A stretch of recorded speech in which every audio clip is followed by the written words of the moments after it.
All right, welcome to the 12th faction turn. This is not December.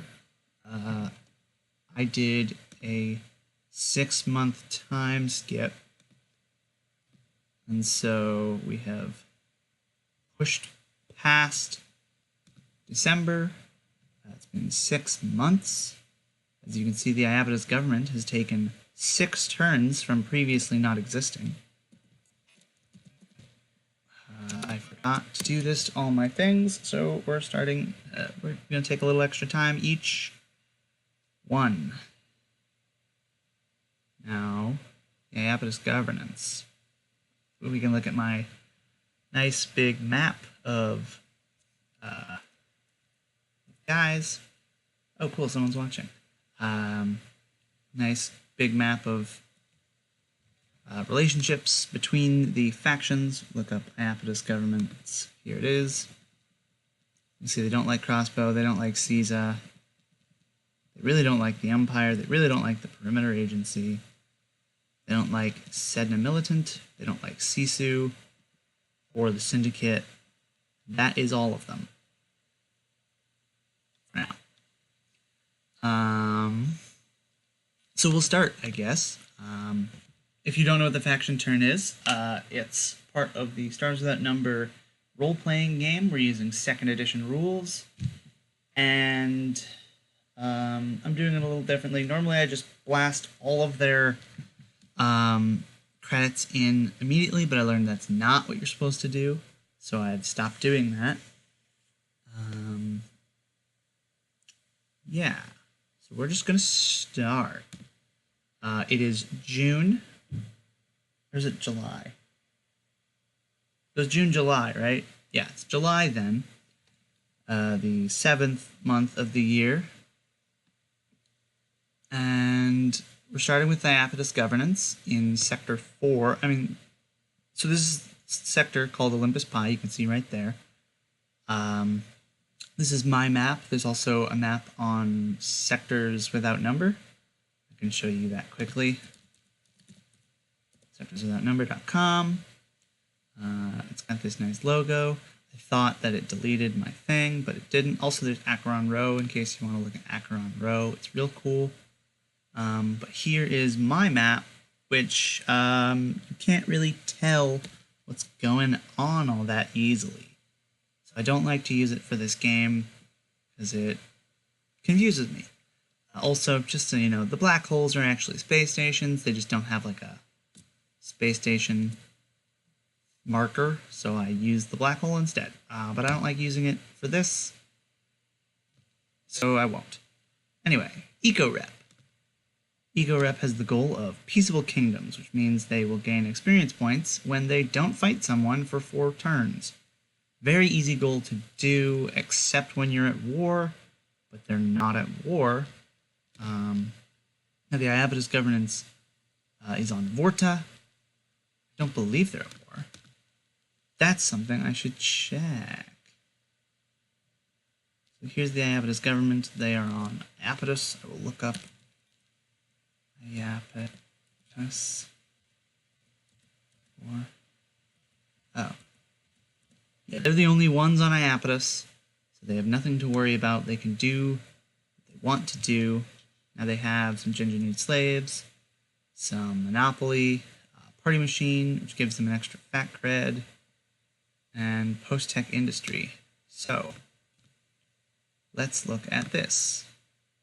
This is their income for the round. They get 4, 3 as a base, and then their Party Machine gives them a bonus of 1. Just right now I'll do this so I don't have to remember later. They get their 3rd turn of Peaceable Kingdoms. And now we'll use post-tech industry. So they take the action. I should open up the rules text. Hey, how come you're allowed to see that? That doesn't... I don't like that. Where is this? Slice of pie. Free PDF.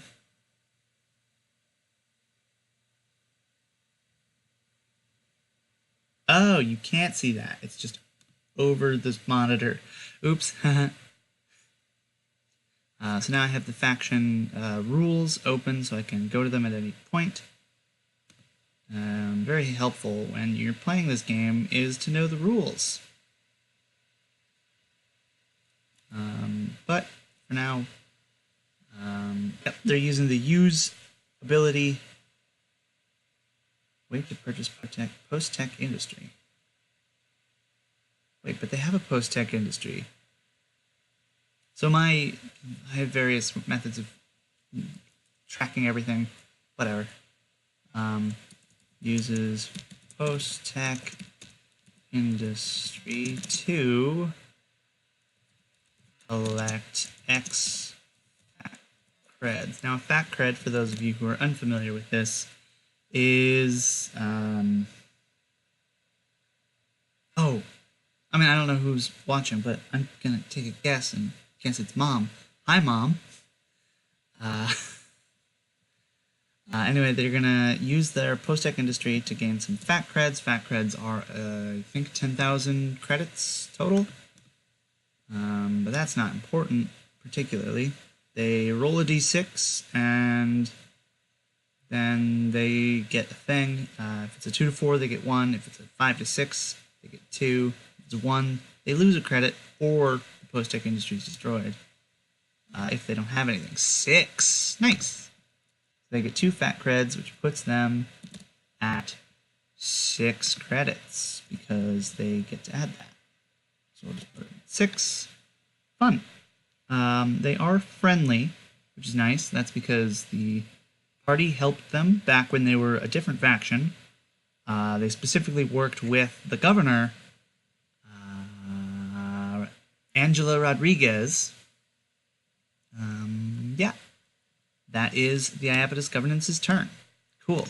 Go straight to the Eco Rep. Now, we're using this.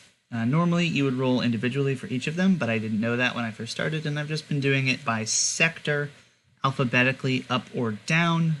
I like it this way, even though I know it's mostly wrong. But it helps if I group them by region, because then I can say, okay, this region is done. They're not going to affect the others. Like, so I do sector by sector based on what I start rolling with, and I rolled. Kind of like where this light is. I rolled 16, which is the number for the Iapetus Governance. I rolled a 1 to say I'll need to go up. And so we're doing that. Now we're on Eco Rep. Eco Rep is on the world Sedna. Sedna is here in New Titan. Now, the Sednans, the official Sednans, they are at war with the other Sednan, New Titan planet, Felis. They want to unify this corner of the galaxy, or sector. As you can see, these two hexes have been unified, except for one planet here, and then they will go on probably to Kansia, because that's the biggest threat, but who knows. They might go to Vorta, take over the Iapetus Governance, but we'll figure that out later. For now, we go to Eco Rep. Eco Rep is here. They get 3 money, puts them at 15. That's a lot. Their goal is blood the enemy. What do they have? Let's look at their stuff. What did they do last time? They bought Mercs on Sedna. They want to blood the enemy. So who else is on Sedna?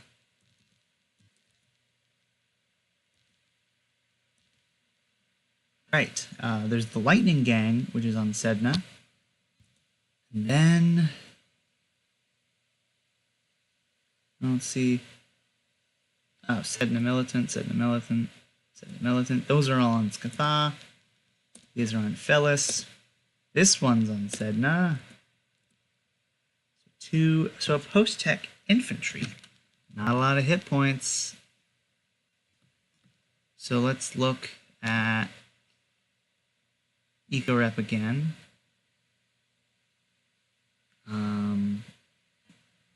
Eco Rep. They have a wealth versus wealth and wealth versus force. Their wealth is a 4, and the Sedna Militant's wealth is 5. So they will be rolling at a disadvantage. But they're savage. Does that play into anything? The Cunning Trap is a TL0, but the other two are not. Sedna Militant are Warlike and Deep-Rooted. Does Deep-Rooted count when you defend? It probably does. Deep-Rooted, this faction can roll 1 additional time when defending. Yeah, so they get to a reroll at a +1. That's risky, but I think I will risk it because these guys are risk takers. They're, fighting a larger faction than themselves with no backup. I mean, normally you'd want to not be taking so much risks in that situation, but I think these people, they like to take risks. So, what were they attacking with? They're attacking with Mercenaries and Monopoly. Arcs attack. Sedna Mill. Post Tech Infantry.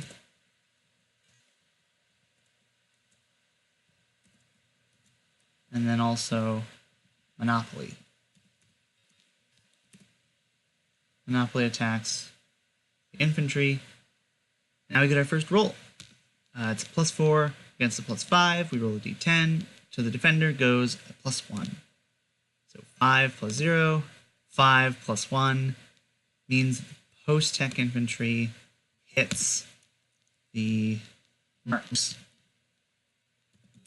Takes... How much damage do post-tech infantry deal? Sedna Militant. Post-tech infantry deal a d8 of damage. 7 damage. That's a lot. Eco Reps Mercenaries die. Alright, first roll of the game, not good. So, dies for 7 damage. Now the Monopoly will also attack. They also get a -1. 7 -1, or +0, 5 + 1, 6, that's less. They're going to take the reroll from Deep-Rooted. They rolled worse. Cool. So they actually do the thing they want. They do... Oh wait, the first roll was against force. So in the militant, it's even higher bonus. So the Monopoly does a d6 of damage. 6 damage, very nice.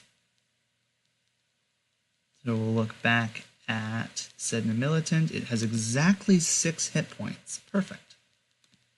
So it is destroyed. We write kills for 6. And then in their goal, the Eco Rep have Blood the Enemy, and they get a +6, which means they are at 8, which means they complete their goal. That's not what I meant to do. They complete their goal. And I don't have... Actually, Blood the Enemy. Inflict damage. Difficulty is 2. They get 2 experience points. They had 0. They spent it, I think. I guess not. But now they have 2. And they can spend them potentially. This is where you spend them. They could get their cunning to 2. Which I don't think would actually help them because their main enemy does not have cunning. They have cunning 3, so it would mean that's actually a good way to attack them then. That's their weakness. Alright, but Eco Rep is done. Goal complete.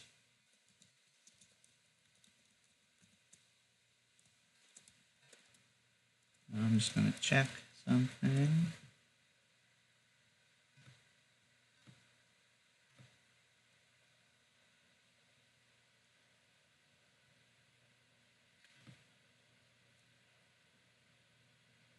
Nope, nothing to do with, I thought it was something to do with what I'm doing now, but it was not. Cool. So that's them. You can get rid of Eco-Rep. They have successfully attacked the Sednan military. Ooh, I forgot to write a report. Oh, I'm so dumb. So for my news broadcast that I'll be doing probably next week, I need to write news broadcast June 3201. What happened for the first guys? They just got some money.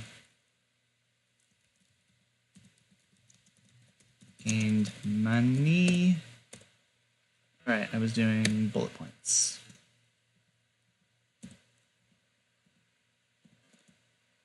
Money. Money. I just gained money. Eco-Rep. Eco-Rep. Attacked. Sedna. Killed some infantry. But also lost their mercs. Cool. So now I'll move that over here so I don't accidentally get rid of it. We go to the Caesar Imperium. The Caesar Imperium are from Scathah. Scathah is here, and their homeworld has actually been taken over by Sedna.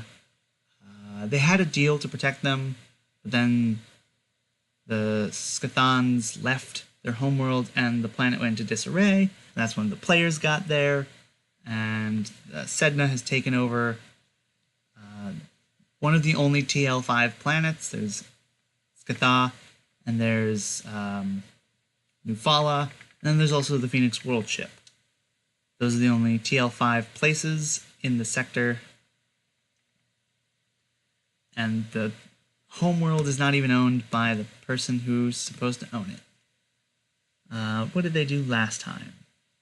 They moved their fleet to Gibraltar. Right. Turn 7. So we look at their assets.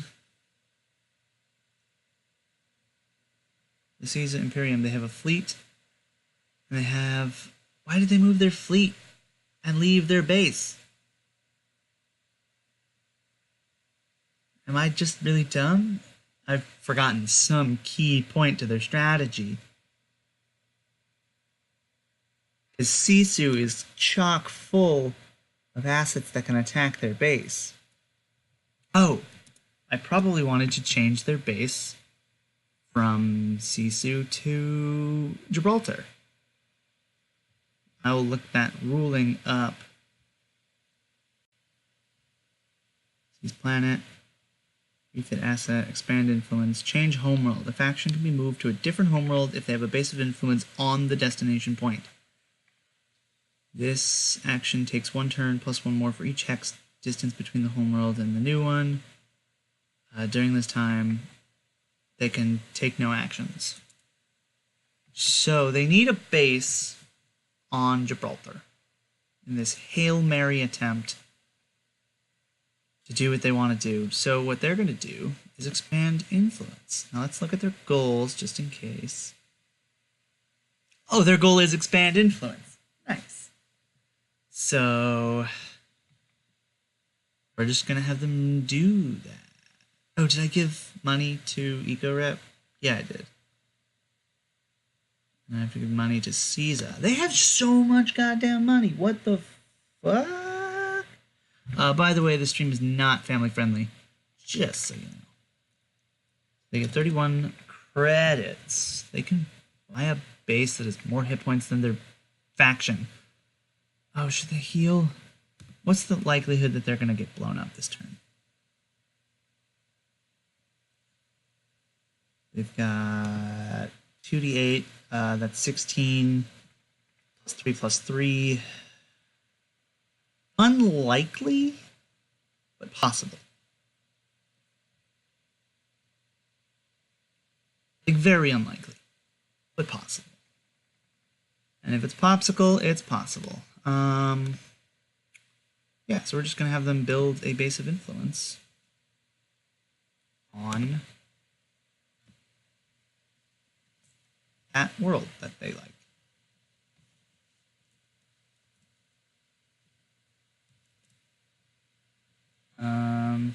Except it's not there.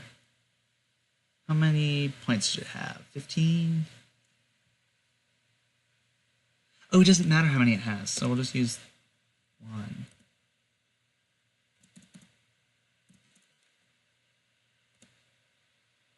Because they're just going to move their actual base to Gibraltar. Yeah. So we take off 1 point. That gives them 30 points. And they have successfully expanded their influence, technically. And expand influence is a 1. They get 1 point. They have 5 points. Holy crap. 5 points don't get you nothing. 6 points gets you something. That's a lot. That takes a long time. Like, this is years of gameplay to, like, get your stats up. Whew. Anyway, that is the Caesar Imperium. They buy a base of influence on Gibraltar Station. I spelled Gibraltar wrong. Gibraltar, and I spelled station wrong. Oh, Station. 1 HP. Cool. And that's the Caesar Imperium. Next we have the Lightning Gang, also on Sedna. So, what's their end game? The Lightning Gang, they now have 7 gold. They want to blood the enemy. And you know what's real good for blooding the enemy? An unguarded base of influence. So we go to the Lightning Gang. They have 2 attacks that they can make. The Monopoly and their Vanguard Cadre. So let's do that.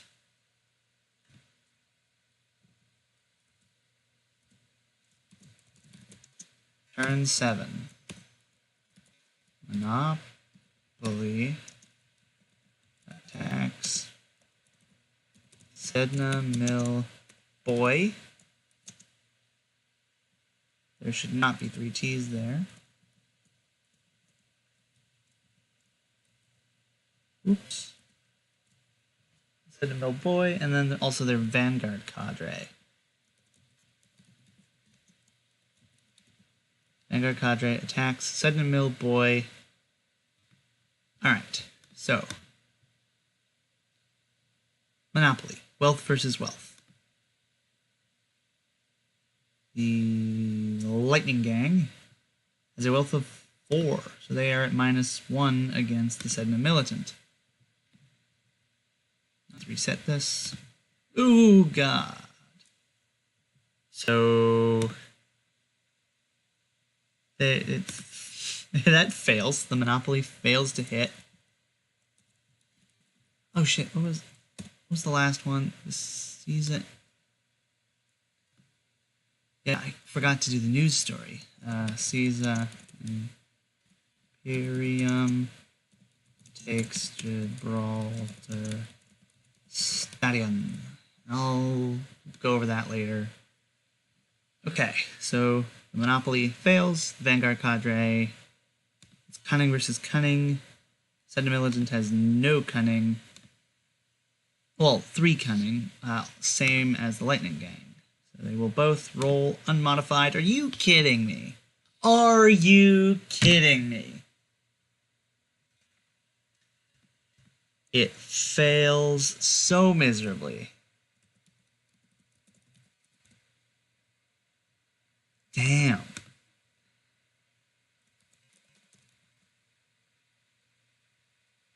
The Lightning Gang attacks like Parliament or something. It's the corporate. They attack something. And are stopped and arrested. Now I don't get to roll against them because the boy has no counterattack, so they don't take any damage. They're just stopped. They just can't do it. Now the Victory Federation is next, and then we got Sisu Expansion Society after them. The Victory Federation has currently been invaded. They won their fight against the Prophet of New Titan and immediately were invaded. They've got a lot of money. And for... oh shit, did I always forget. Yeah, I did. I always forget if I did the money or not because of the new way I'm doing it. They're 27 money. They're warlike. They want to blood their enemy. Oh, I didn't look. What was the last one? Lightning Gang. Yeah, the Lightning Gang did not complete their mission. Their thing is blood the enemy 2, right? Yeah, blood the enemy 4. Yeah, the Victory Federation wants to blood their enemy. So let's get them doing that. What do they have?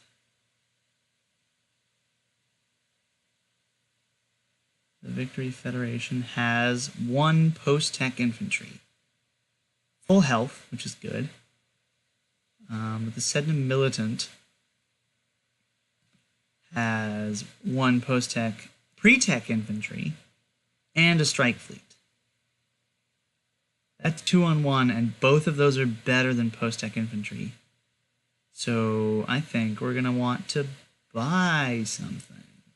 Probably another post-tech infantry. Who knows?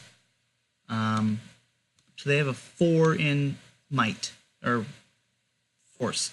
I've been using might in the other game that I'm running. They can get beachhead landers. They can get a strike fleet. Strike fleets do more damage. Post-tech infantry have more hit points. And right now I think they're in a defensive war. And also, what's the cost look like? Cost is... they cost less. Not that that matters so much. You know, they could buy...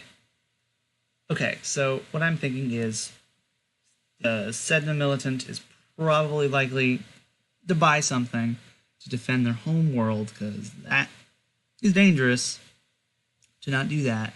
So let's get a strike fleet for these guys. Insert a row below. The Victory Federation. What happened? Oh, I made it bold.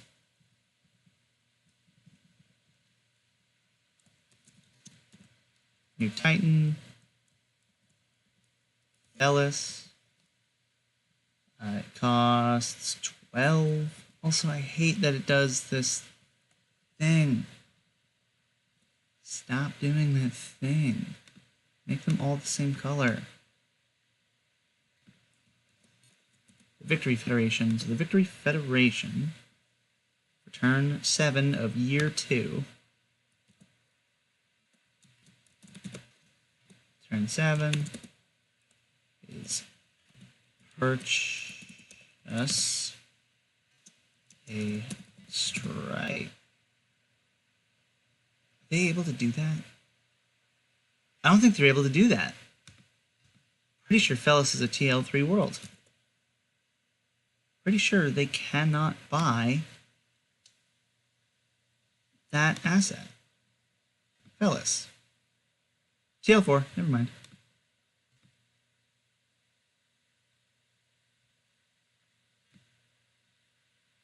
I'll switch to player view. I don't want you seeing my stuff. Purchase strike fleet on Fellas. Now, Fellas is actually where Josie is from, if you know who that is. One of the NPCs that is prominent in the game. Not as prominent as I'd like, but that's because I just don't know where to put them in sometimes. They're dating one of the other characters, and I find that a bit weird.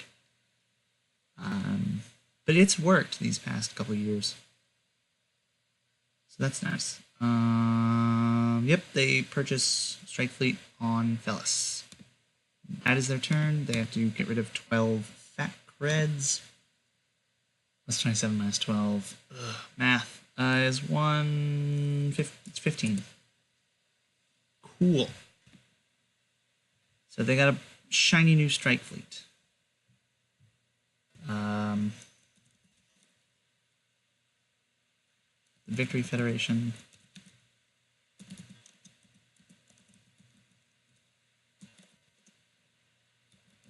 Prepares for war over Fellas. Cool. Now the Sisu Expansion Society, all about getting that Space Pope out there. I forget if it's the Space Pope or the Stellar Pope. There's two popes. One's the Space Pope, one's the Stellar Pope, and I never remember which is which because it's never come up. Sisu is also the planet that Comrade does not like because they went to war against his homeworld, which is why he's on the run. Sisu Expansion Society gets 5. That puts them at 34. Holy moly. They want to expand influence. They have never gotten their goal. I want to tell you that now. They have never been allowed to do their goal. It has always been expand influence, and then Caesar went to war with them a year and a half ago. And they have not gotten one goal. I think Caesar also has not gotten their goal. No, Caesar has gotten their goal many, many times. Which is weird because they're the one losing the war. So, Sisu has a base of influence on Sahul, base of influence on Sisu, and they're going to attack their commodities brokers and their local investments. That's a weird war. Also, I'm going to get this one ready. So, brokers, local investment, 1, 02. Tax, Caesar, base on Sisu.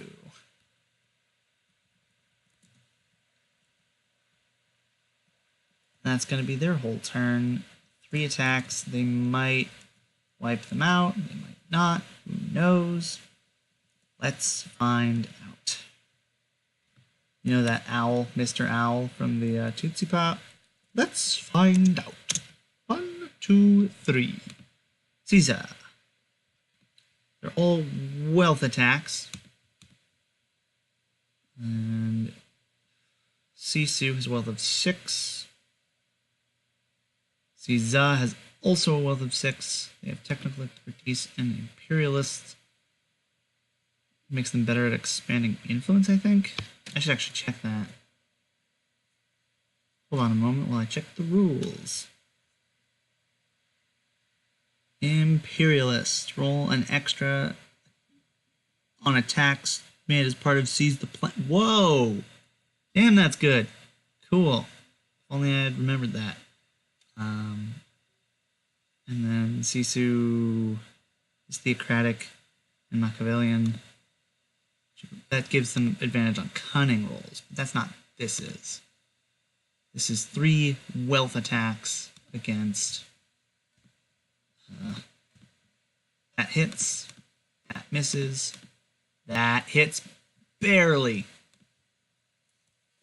So hits for 2d8. Misses and hits for 1d4 minus 1. So 2d8. 2 damage. Damn, the Combrokers do 2 damage. Hits for 2. And the other one is 1d4 minus 1. I think they have a minimum of 1. I'm pretty sure they have a minimum of 1. I'm going to check the rules. Otherwise, they do 0 damage. And that is super lame. Attacking.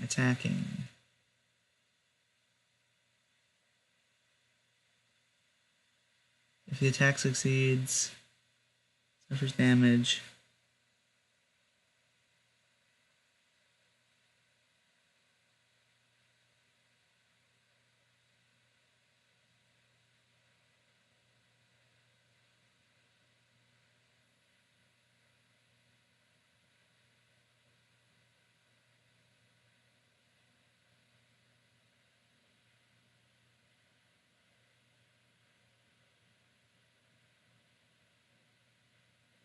Nope. I'm gonna check the force assets to see if that is a thing. Oh, it's a wealth asset. Local franchise, was it? Local investment.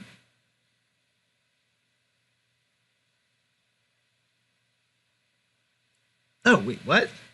Special ability?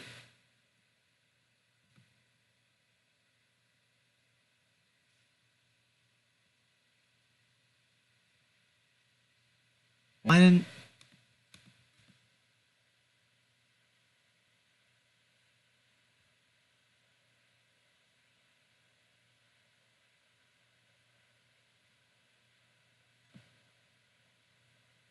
Oh, weird. Local investment. Huh.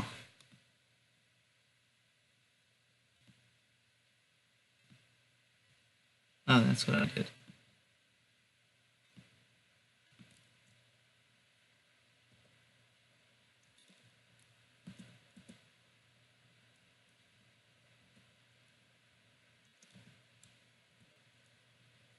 And now I have to merge these.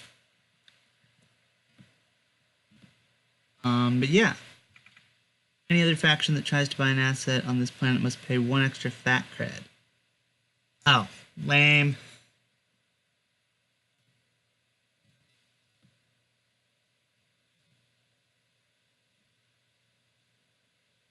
So they just do 0 damage. Okay.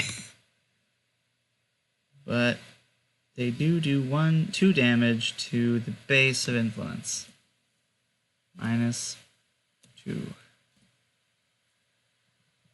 Hate that these are off-colored.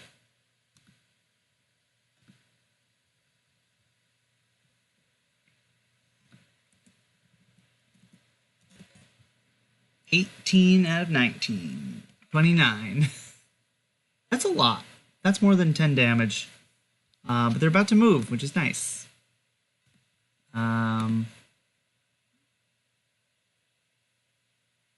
What, like financial hardships? Hardships for Caesar Embassy. Sure. I would take suggestions, but there's only one person in the chat, and I'm pretty sure it's my mom. Mom, if you want to make suggestions, go for it. I don't know if you know how to type in the side. This way? Nope, it's this side. I had to look at my own thing. So over here, you should be... I don't know if you can... Yeah, you're on mobile. Anyway, on to the Sedna Militant. And then Neogenesis, and then We're over with Sector 4. And it's only been 45 minutes. Holy moly, that took a while. We might take a break from recording for a bit while I get like water or something. Anyway, the Sedna Militant, turn 7. What do they want? Oh, of course I know what they want. Oh, who went last? Sisu. Right? Yeah, I gave him the money. Yeah, I gave him the money. Sedna Militant 27. They're gonna buy something big. They have 6 in force. Let's go to the force 6 section. They can buy some pre-tech infantry. No, they can't. That's costs 5 TL. They can get some planetary defenses, or they can get a grav tank formation. I love the grav tank formation. They are simple, have a lot of health, and do a shit ton of damage. In the other faction turn that I do for my D&D Hexcrawl game, we have several factions. I have my own faction turn. I don't broadcast it because I don't want to. Oops.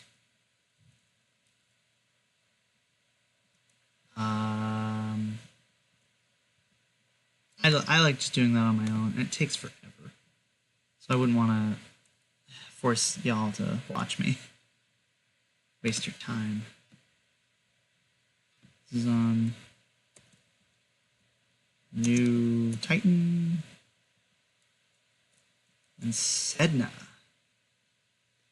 They buy a grav tank formation for 25, so they have only 2 left. That's a good amount of stuff. Purchase grav tank formation. It'll make Sedna. It'll make Eco-Rep pause for a bit.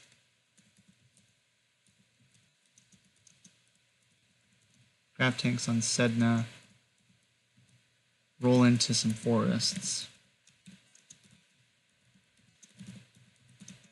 In pursuit of Eco-Rep. Now, if you don't know, the college that 3 out of the 4 of us went to in the game, there was something called Eco-Rep, which was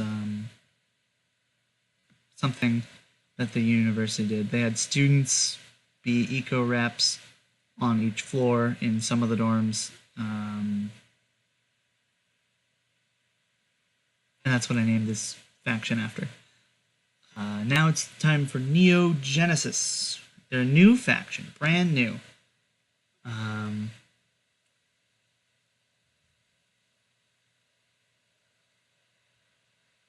Neo Genesis.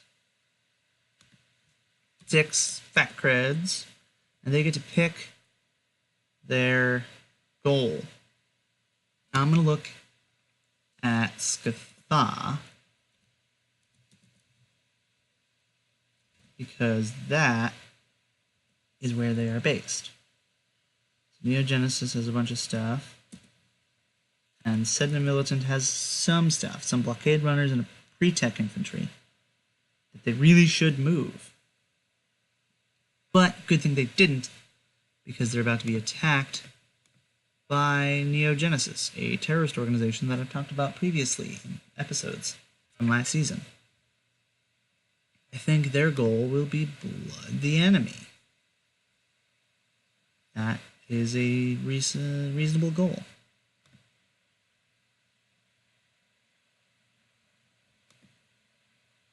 Or, because they have all, it's wealth and force. They're most likely to buy more force assets. I'm going to go with blood the enemy for now. Pretty sure that's a Blood the Enemy 14. I'll just take it from here and... Oh, did I forget Sisu's goal? Nope, I did not. 0. Did I forget Sedna's goal? Sedna. Nope, I didn't. They didn't do it. But Neogenesis. What's Neogenesis gonna do? They've selected goal. Blood the enemy. And what are they gonna do with that? They're gonna attack, right? Neogenesis. Blockade runners won't attack, but their counter intel unit, their Demagog, and their party machine. Oh, did I give them money? Yes, I did. All cunning assets. Which is good, because they got real good cunning, and Sedna Militant does not. The only problem is they also have terrible force, and that's what they're probably going to be dealing with. Actually, hold on. Does it make more sense to do military conquest? Destroy number of assets equal to your force rating. Half of force. I think it's rounded down. No, it's rounded up. That's 2. Blood the Enemy is also 2. So Blood the Enemy is easier and better to do. So, counter intel unit, Demagog, and party machine.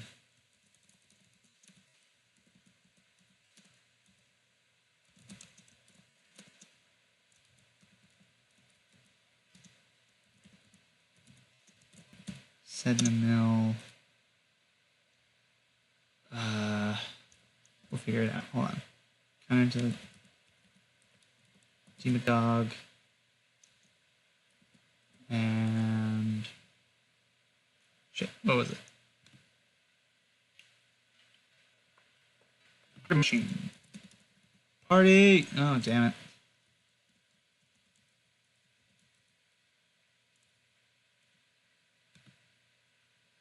Party machine.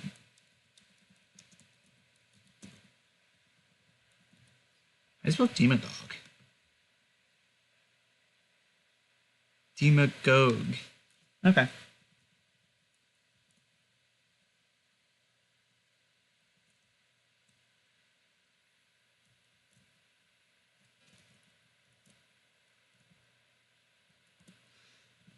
Okay, so what part of the Sedna Mill are they attacking? All that's on Skadha is the pre-tech, infantry, the blockade runners. Blockade runners can defend something small. Counter intel will attack the blockade runner. Blockade runners.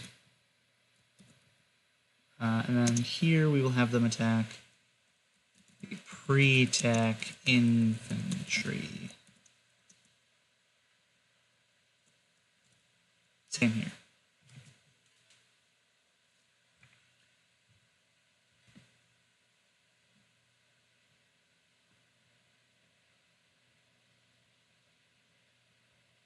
Oh, yeah, definitely. So 6 versus 3, that's a +3, and Neogenesis is a Preceptor Archive. That doesn't have anything to do with this part. So +3 to attack. Ooh, that hits. Does Sedna have anything against this? Deep-rooted, warlike? Nope. So they get hit. And the blockade runners probably killed. Kills for... Let's just roll that now.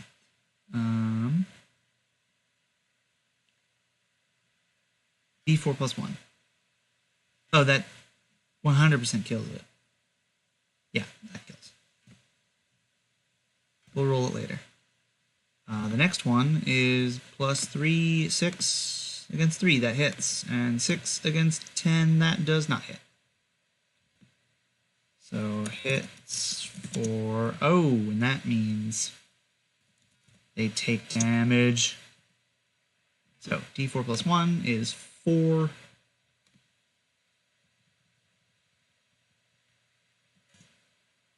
But they can only deal 2 damage.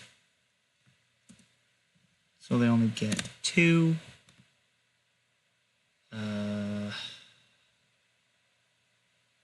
Did I destroy it already? Yeah. Then the Demagogue, 2d8. 7 damage.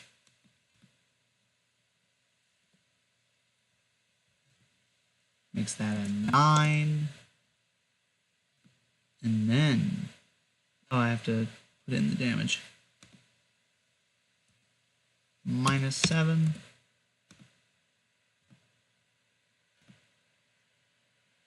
Oh, is it? Weird. Then 2d8 plus 2 damage back to the party machine. 8 damage to the party machine.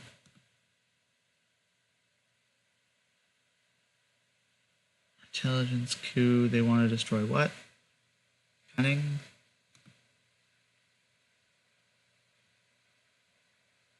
It's 8 damage to this cunning asset. -8. Cool. Yeah. Not good for Neo Genesis. Well, kind of good. Like there was a terrorist attack on Scathon government building. Oh no! This definitely, so on Skatha, there's anti-psychic sentiments. There's a growing, the party machine is probably, like, sentiment of like, hey, we need to stop being so anti-psychic. And then there's a psychic terrorist attack. Psychic terrorist attack on Skathan government building.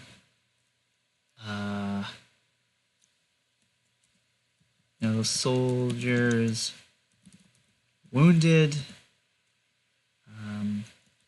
Pro psychic party is hurt politically. That I think is really cool.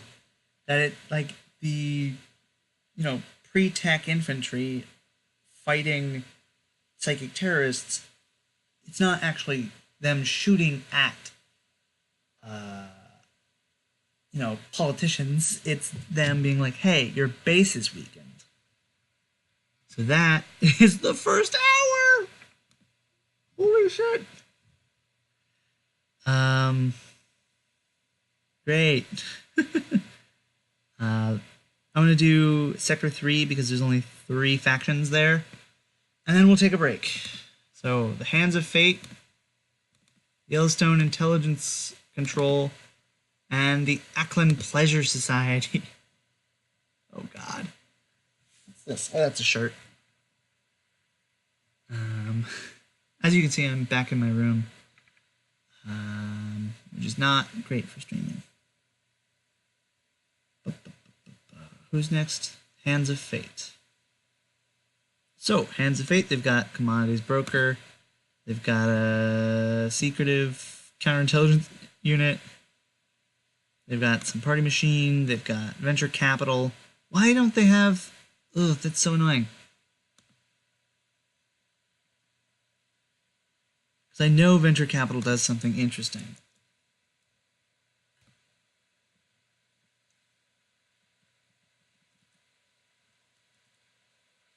I'm pretty sure it's a secretive.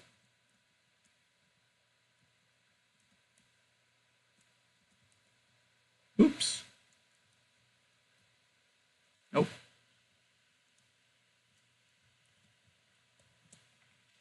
Merge. Eggshell white, or less.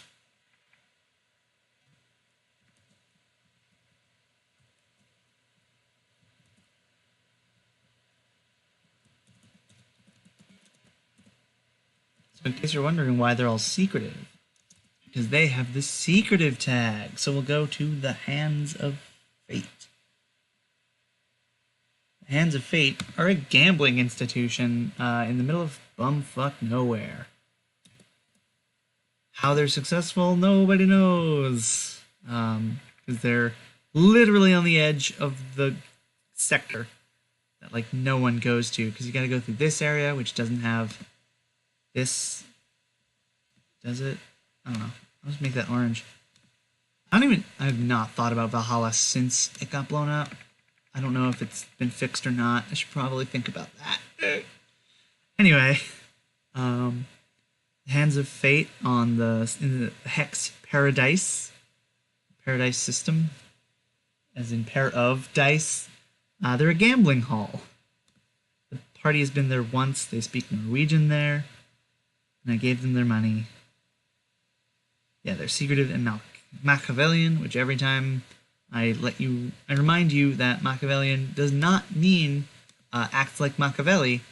Machiavelli was actually a super chill dude who hated Machiavellian tactics, which is super weird to think about. His political rivals, actually, after he died, started calling that the tactics that he hated, Machiavellian.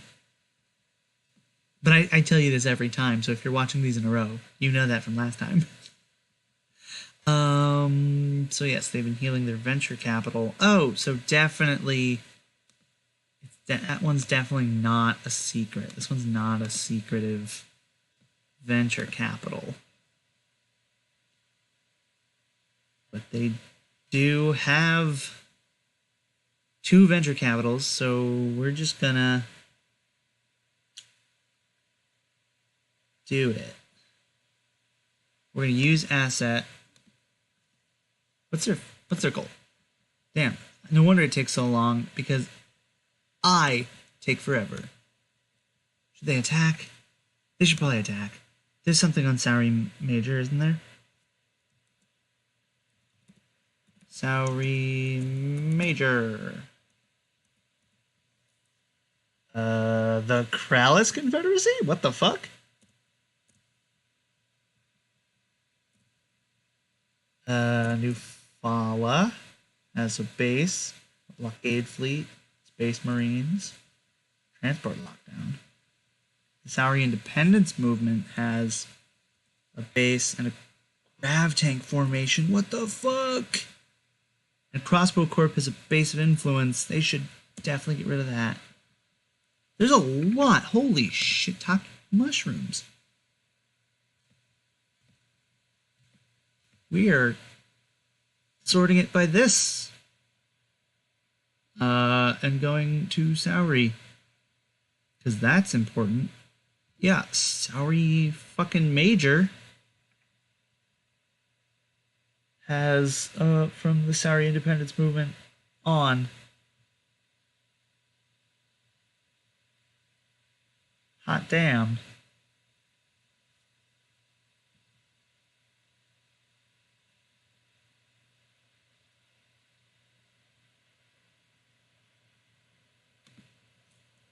I'm just going to move up until... there we go.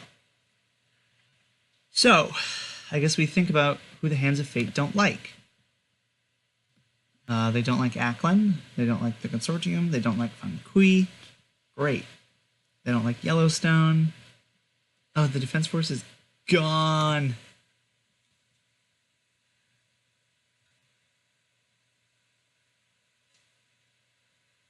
I'm not going to do anything about that. I'm just going to like... Oh, stop. Hands of Fate, Hands of Fate, Hands of Fate. They don't like intelligence control. Perimeter agency. Profits. 7 militant. Shadia shipping. Where's the Empire? They don't mind the Empire. Okay, cool. They don't mind the Kralis. Great. So they're just super chill with everyone there? But their new goal is military conquest.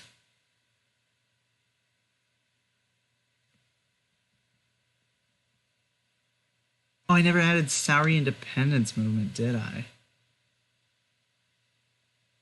I didn't.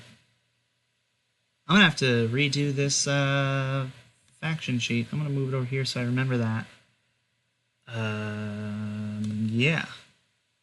So they want force assets, right? Military conquest, defeat a number of force assets. Yeah. Why did they pick that? When did they pick that? 4 turns ago. Okay, so force assets. The Kralis Confederacy has force assets. New Fala has some force assets. And the Sauri... Oh, Independence Movement ends here on Major. They have a grav tank formation. So... attacking the Kralis Confederacy is probably the best idea. I also need to write down somewhere. Alright, I'm putting them in now.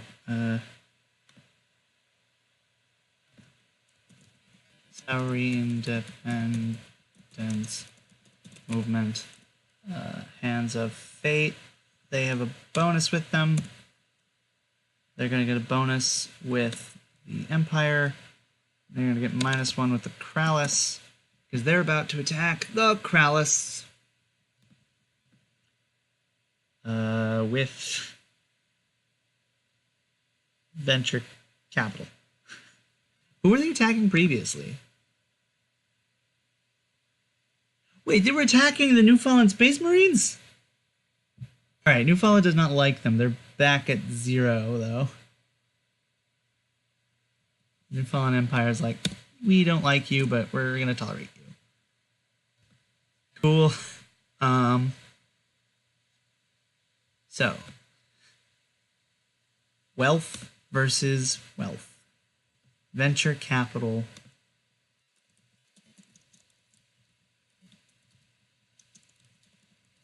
Attacks. Kralis. Confed. What are they blocking with?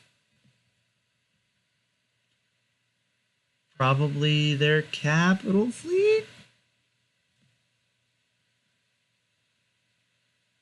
Like, it's the least likely to die.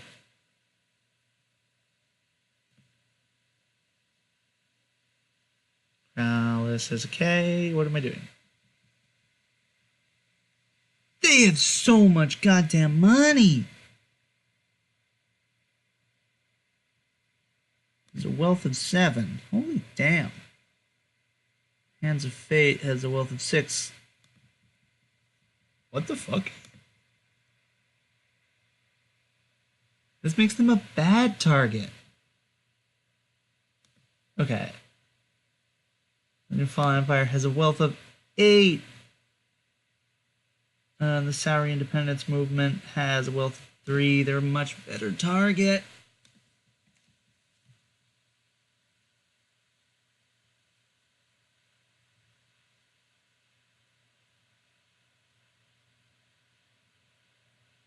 But you can destroy...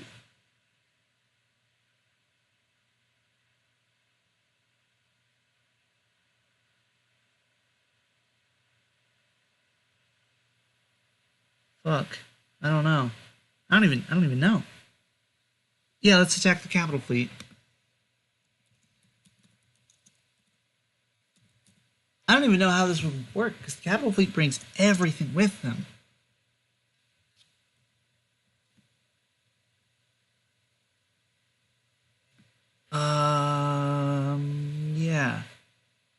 Hands of Fate 6 versus the Kralis Confederacy of 7, so they have a -1.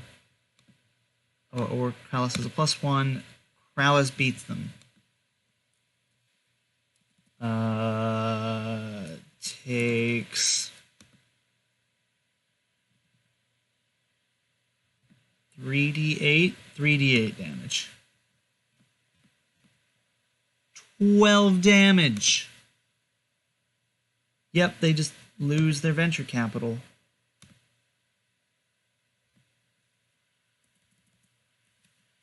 Dies for 12 damage. Okay. Hands of Fate have made an enemy and lost their venture capital. Thank God that was the only thing that wasn't stealthed for them. Now we go to the intelligence control. Oh, just because I have not actually told you where we are. We're here on Sauri. We were here on Sauri Prime. Shit, there's a base there? I don't remember that. But it makes sense because Mao Su now controls Otan Feri. The Kralis are over from here. The Sauri independence movement tried to secede from the Green Empire and seems to be succeeding, actually. Well, they just showed up, so who knows if they're succeeding.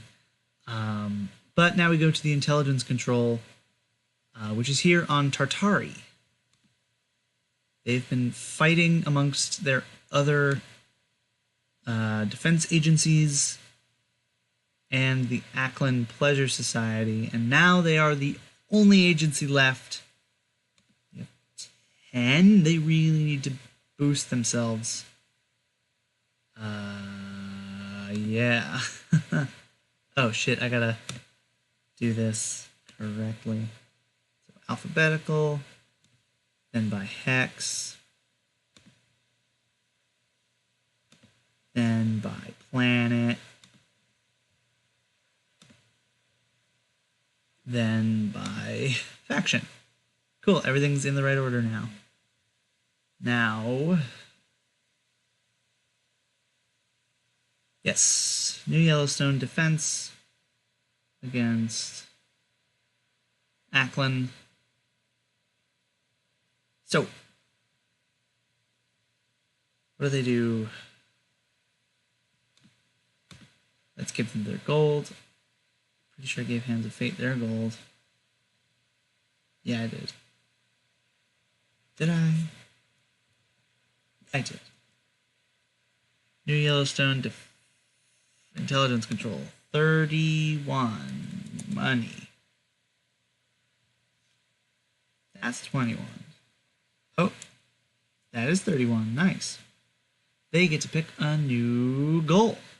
So, what did they do last time? They destroyed the foe.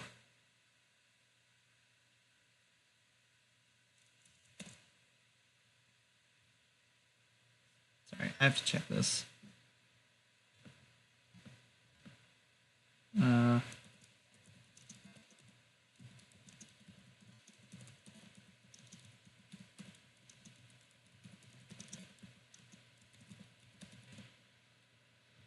Yellowstone, they are preparing for a fight.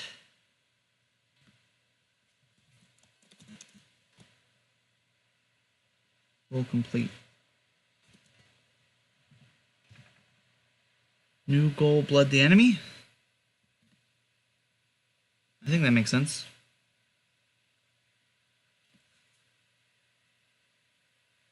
They are a small faction. Just super weird to think about that they're a small faction. They've destroyed 2 factions, I'm pretty sure.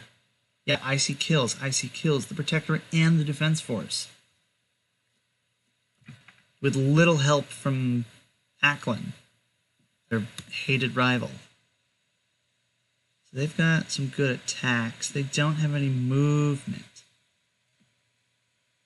Let's see, we have 10 points to work with. We can get 9 points to make that 4 of 5. What's the 4? The Force Conning. What'll that get us? Borg moles, crackcom, bolt holes. Covert shipping's a thing. We should probably buy covert shipping.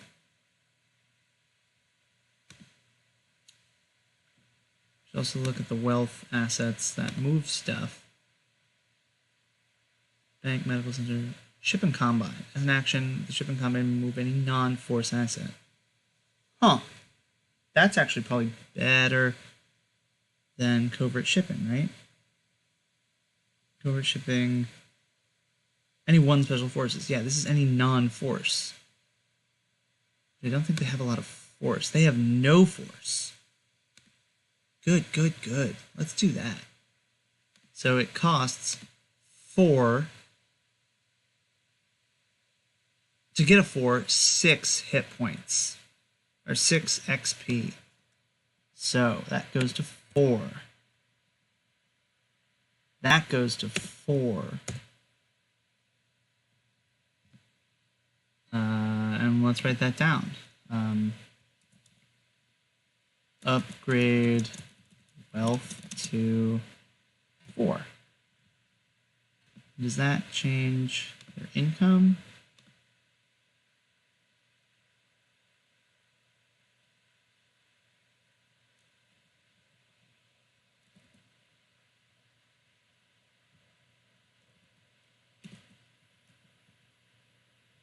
No, I don't think it does, because it's rounded up. Yep, that doesn't change anything.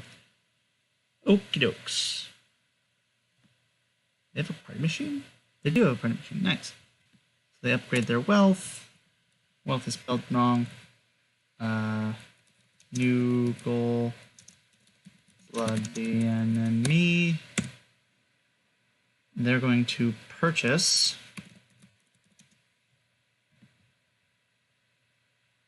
a shipping combine.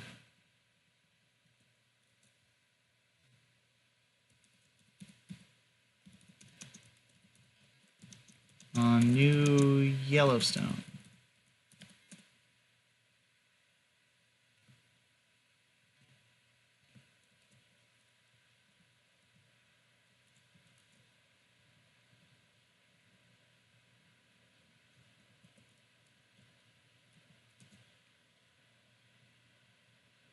Cool.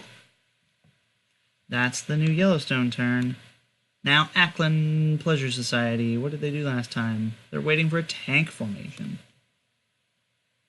Really? That's it? You've just been waiting? That's lame. I guess it was at the end and I was bored of doing 6 faction turns all in a row. Makes sense, I suppose.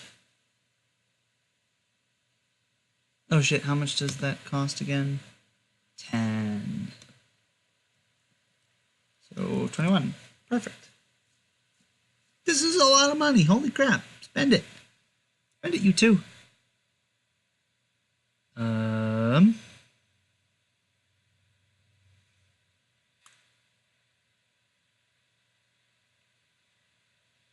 Right.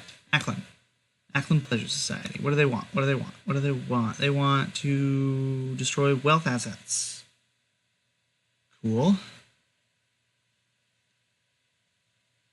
They get 25 credits. They want to destroy wealth assets.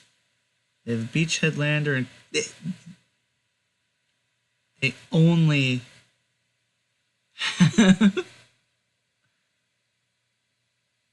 also, why are those not given their proper thing? They should have stuff there. Covert shipping.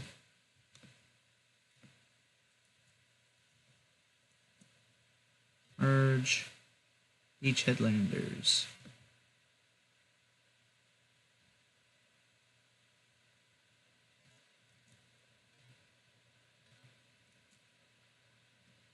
Merge. So you can move any number of assets onto the planet, including itself, to any world within 1 hex. You can move any one special forces Then 3 hexes at the cost of 1. This is 1 per asset. Yeah, so each asset can be moved once. This one moves 3, this one moves 1. Cool. Buy something. They have 25 gold. They wanted a tank formation. They have exactly 25 gold. Huh, almost like I probably planned it. 6, they have a 6 force? Yeah, they do. Cool. So they're going to buy a grav tank formation. Fun, fun, fun. Oh, what just happened? Tartari, Ackland. Cool. They purchase a grav tank formation. Does that require... Nope. 4. Good. Okay, so it's been an hour and 20 minutes. I'm sure you're beat a bit. I'm a bit beat. I'm thinking of taking a little break, but I don't know if I want to. The only viewer right now is my mom. Thanks, Mom. We got 1, 2, 3, 4, 5, 6, 7, 8, 9, 10, 11, 12, 13, 14, 15, 16, 17 more factions to go. Fun. I recommend take a break, come back in 5 minutes, get a drink, stretch your legs. I'm going to continue. I'm saying this for the recording, obviously. If you're still here, you should probably be listening. Oh no. Is that not? Oh no. I never made... There's a couple more factions that I never made things for. Oh, goody. We'll do that after. Oh, God. Okay, yeah, let's do it. The Neo-Feminist Remnant, and then Crossbow Corporation. Let's open a third. The Consortium. Close that. The Neo-Feminist Movement Remnant. Neo-Femrem.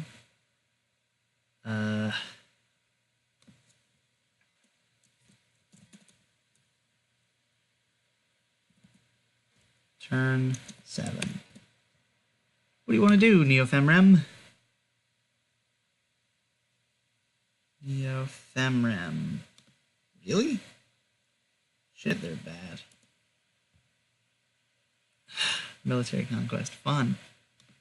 Last time they healed their post-tech infantry. Where are their stuff?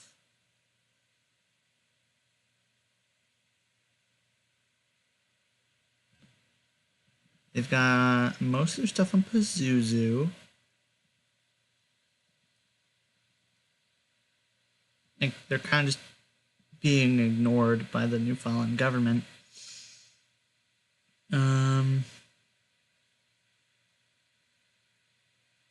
Post-tech infantry marketers. Makes the most sense probably to do something here. Like, say, healing their units on Moshel. How did they get that on Moshel? Yeah, heal the wealth asset is a bad idea because that's not going to do anything. Why do you have marketers? Doesn't make any sense. Let's purchase something for them. 14, 4 force. They can buy a strike fleet.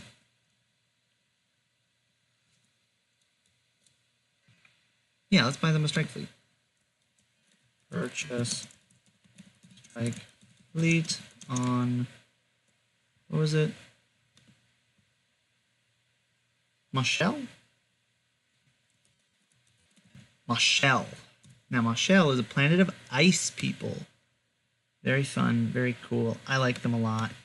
They're an original alien Me, I made them up.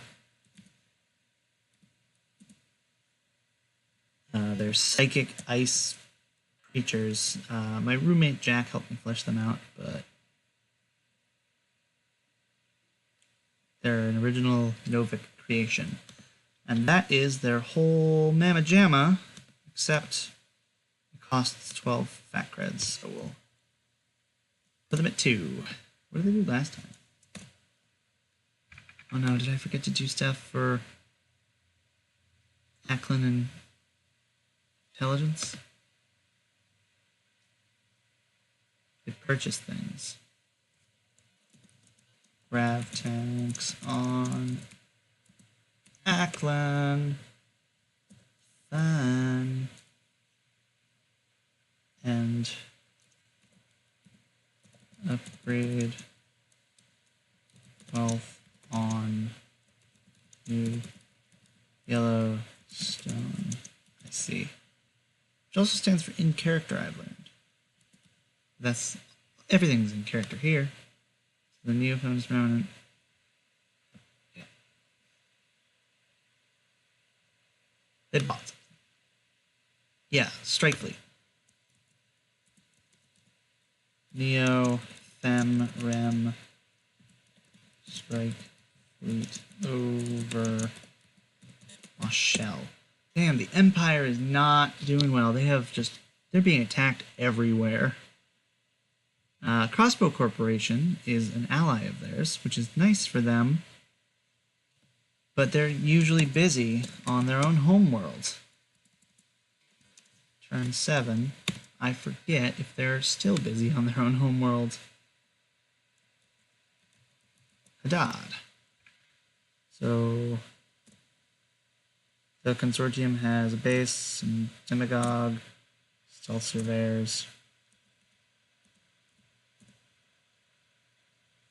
Crossbow has some stuff. Has a lot of stuff.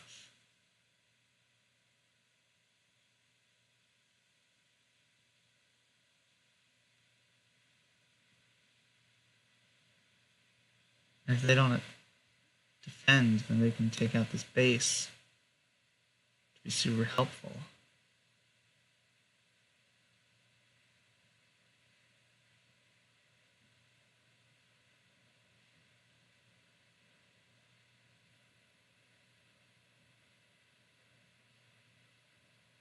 I'm sorry.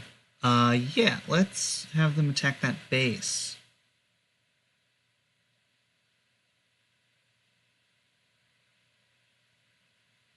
No, it should be stealth, because they're a stealth faction. They should all be stealth. That doesn't make sense if they're not stealth.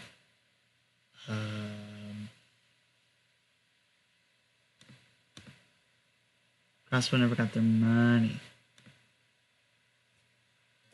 They should buy something.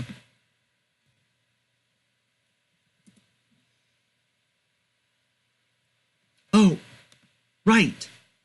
They purchased informers so that they could inform themselves and wear things. They can choose to attack any faction, need not specify a particular asset to target. On successful cunning versus cunning attack, all stealth assets on the planet belonging to that faction are revealed. Oh, yes. Let's do it. Let's do it. So, informers, attack, consortium, stealth.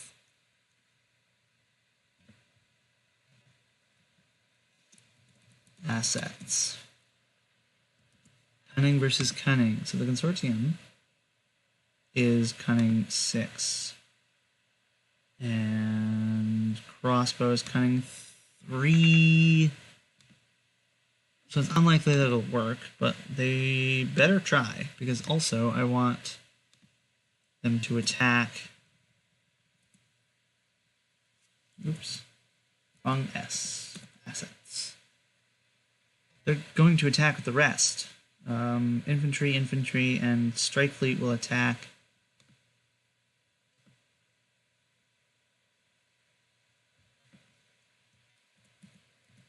Post-tech infantry 01 attacks consort something.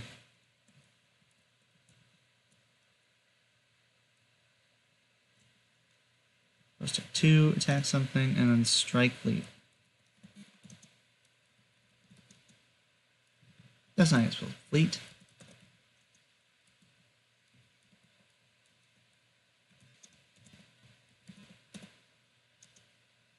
What do they want to attack? Demigod, surveyors. Demo.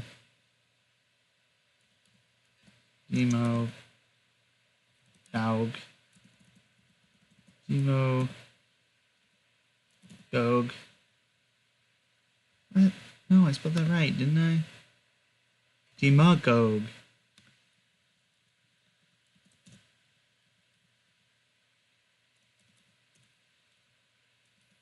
Demagogue. And this will attack the other one, surveyors.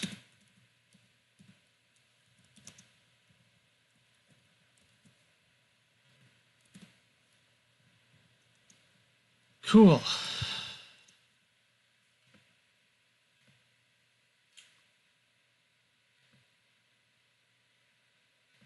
So this first one matters the most. 3 plus 6. So 10 versus 12. So fail. Fails.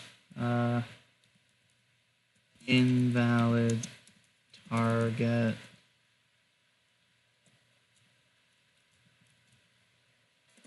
Alright, lame. Now the consortium goes. The consortium has stuff all over. They have 8 fat creds now. And I've also learned that they're not allowed to buy multiple things at once. That's not allowed. Did not know that.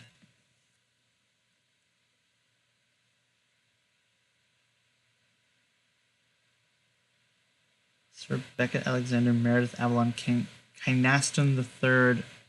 Humans must be accepted and brought into our society. We must strive to be like them. Oh, true. Turn 7. Yeah, some guy was elected into parliament. Why?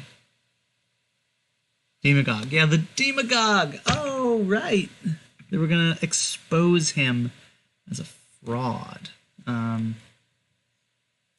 Investigation into this guy's name.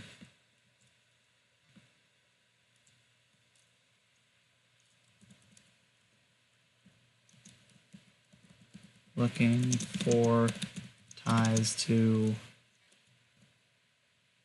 bad guys. What do they want? The consortium, what do they want? They want to blood the enemy.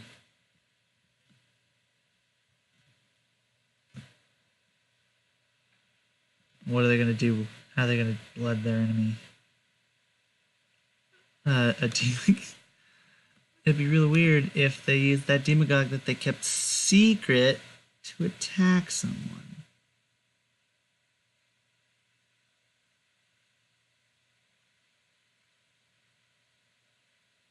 But yeah, it would also make sense to attack their informers. Though I'm guessing the post-tech infantry would attack first.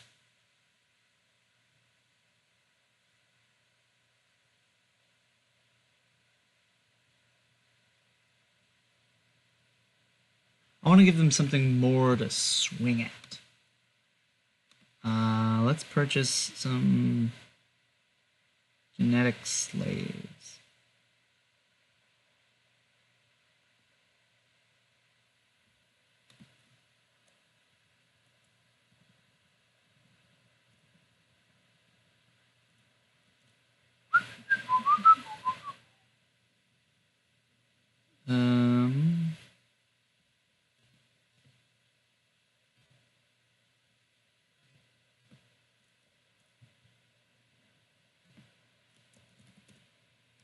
The consortium.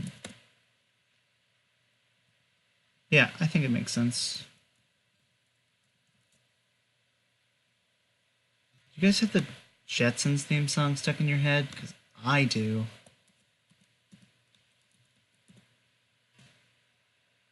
It's from that stupid commercial. Purchase Gen Slave 01 on Hadad. Stealthed. Stealthed.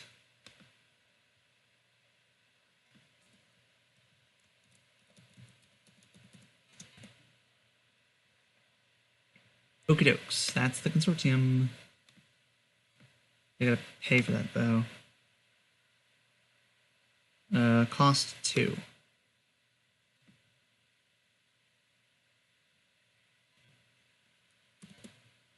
Cool. Now we have the Syndicate of Latter-day Saints, the Silverlight Pact.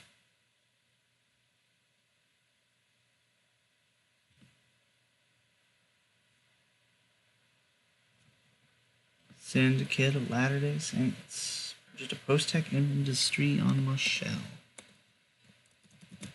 Turn 7. So the Syndicate of Latter-day Saints, like their name would suggest, are Latter-day Saints. They are Mormons. They run a charity organization called the Charity of Latter-day Saints that they use to fool people into thinking they're doing good things when in fact they are the underworlds, or one of the underworlds. They want to expand influence. Oops.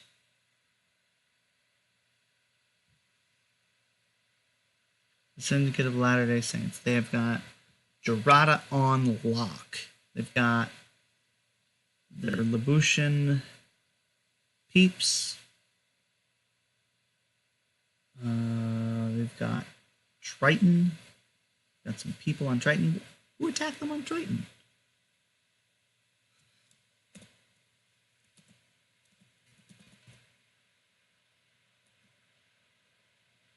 Oh.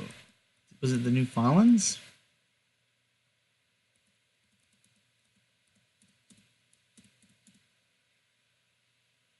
Oh, it's probably the Perimeter Agency.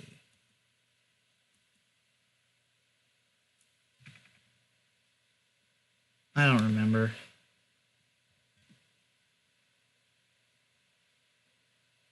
Let's quickly look at the new Empire, the new Fallen Empire.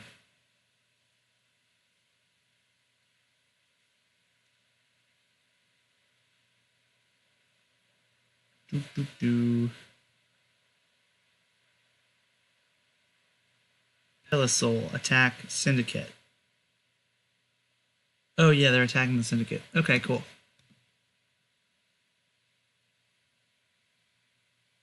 So the Syndicate does not like that. Their new goal is expand influence. They're being attacked.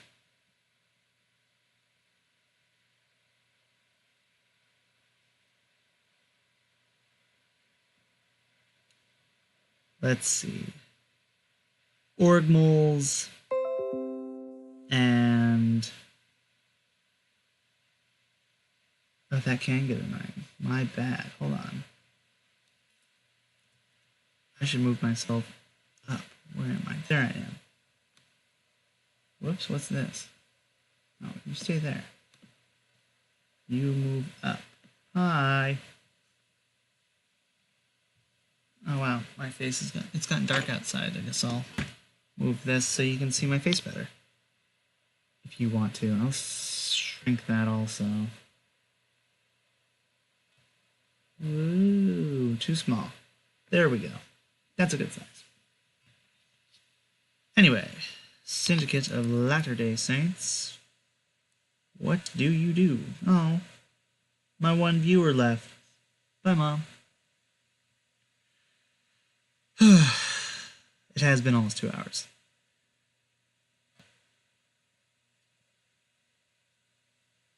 This is so much easier for Adam. He's got people doing it constantly. He just takes their orders and does them. I've got to think of this on the fly.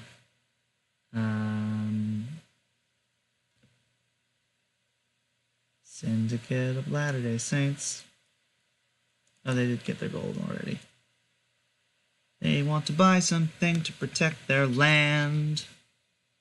Their boy. What will they buy?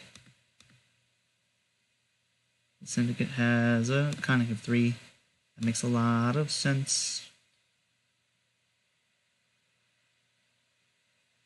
Conic of 6. So, conic 6. A demagogue? Oh, totally. Someone who comes to the defense of the Syndicate. A local. Yeah. Love it. Syndicate of Latter-day Saints on Pelisol. Or did I say anything about consortium? No, investigation into Becca Alexander's marriage. Yep. Okay, so Local Pelisoli man comes to the defense of the Church of Latter-day Saints against the Imperial attacks. Cool. So they purchase a demagogue on Pelisol.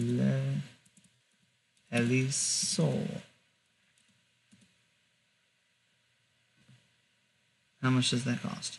20. Oh, wait, shit, they can't do that. They have 14. That is what they will do.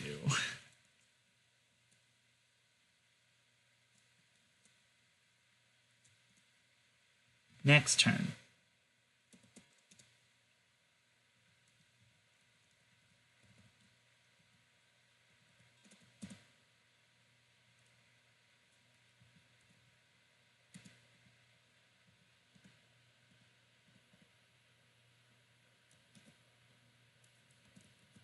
Next turn, they will do this.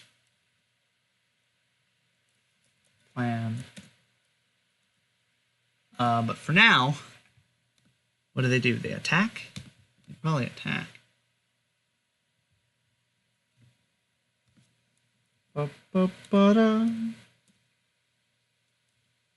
Okay. If there even is a base of influence still.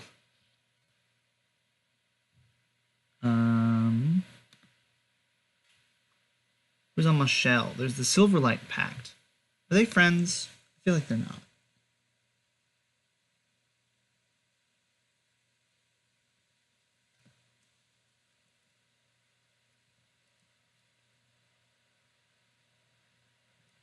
They are not. They're very much not. Let's attack them. Yeah, some cunning. Actually, is there anything? Ooh. What's their goal? Expand influence. Kind of hard to do that if you're fighting.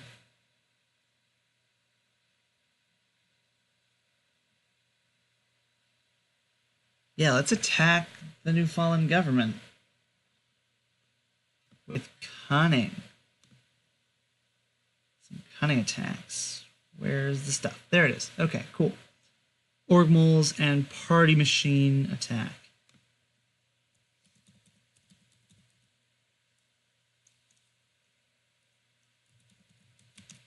Org moles. Organization moles. Attack. New fallen something.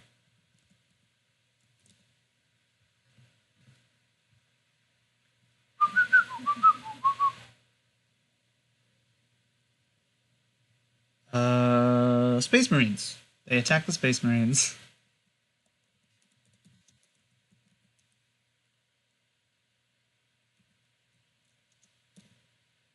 O2 on no, Mashal. Mashal is the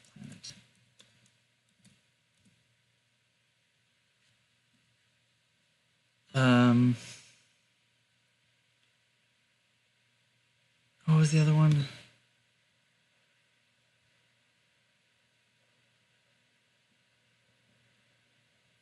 Party Machine attacks the comm brokers.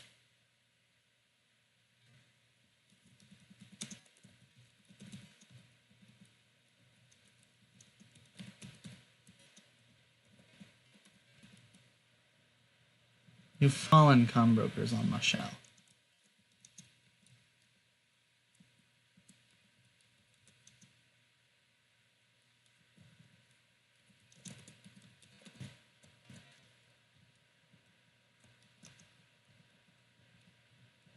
Alright, how does this go? How does this go? Do they also have other things they can attack with? There's no one else on Jarada, I assume. Both cunning versus cunning. So, Syndicate is cunning 6, and they have a reroll. And Eufaula is cunning 5, and they have 2 rerolls.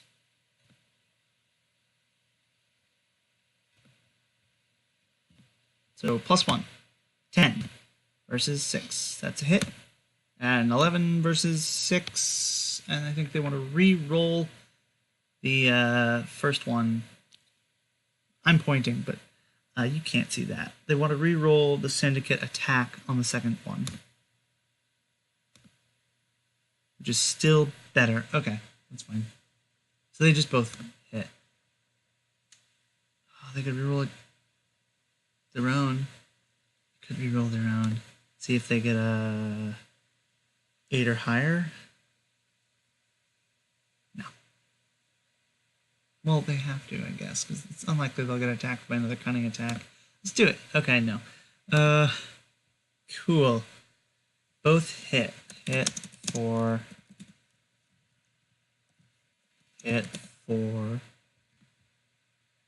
Org moles deal both deal 2d6.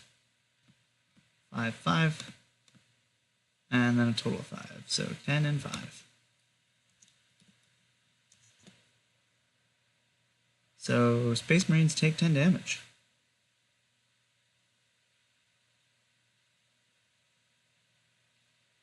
The Space Marines on Mashal die. Damn.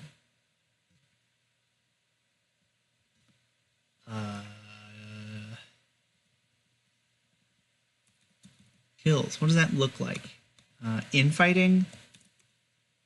Sabotage? Sabotage.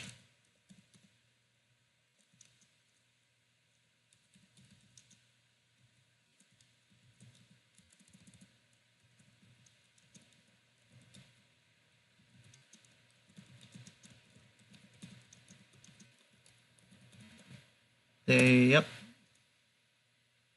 And the other one takes 5 damage.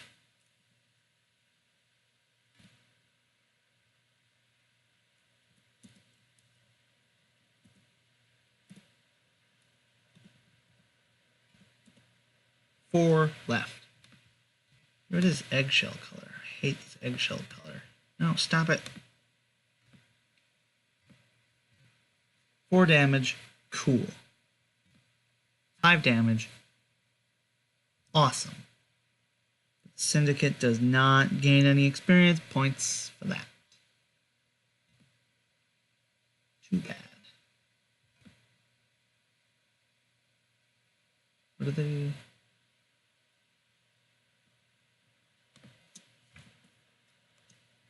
Political.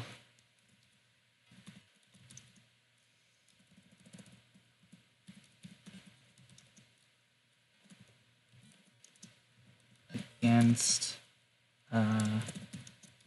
New fallen interest on Marshall. The Syndicate's turn is over. The Silverlight Pact, who also does not like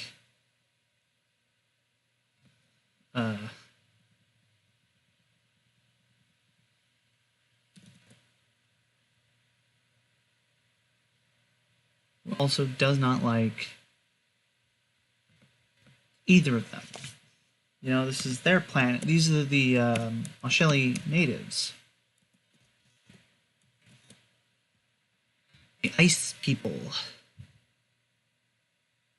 Silverlight Pact. Silverlight, there we are. They got 2 party machines. Hard to give Syndicate their money. Yep. Silverlight. 17. Okay.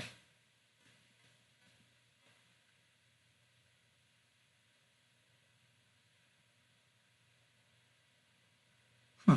Cool. Weird.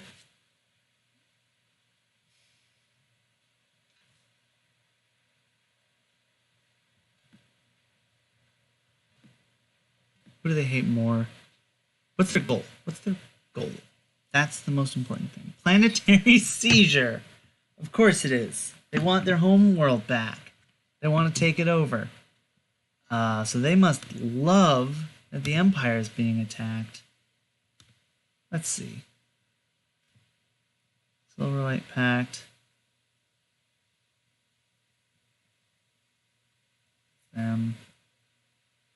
I'd actually give them a better relationship for that. Be like, yeah, thank you for destroying the biggest threat to us. They can make 3 attacks. They don't get a bonus because they're not imperialist. But they aren't fanatical, so they can't lose on ties or something? No, they reroll 1s and lose on ties. Oh. Okay.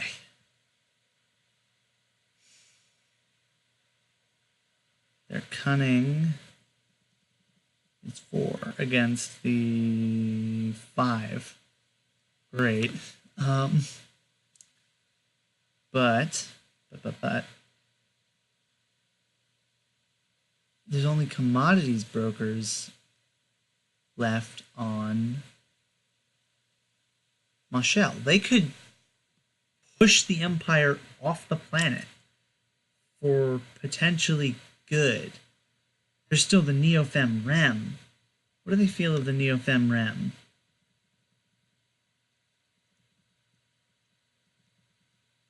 Neofem Rem.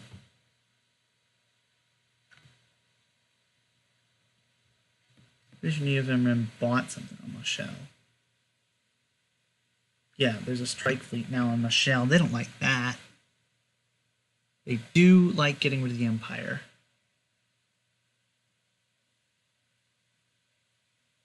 That is something they could reasonably accomplish. Let's do that. Okay. So, turn 7. There's Party Machine 1, Party Machine 2. So 1, 2, and the Vanguard Cadre.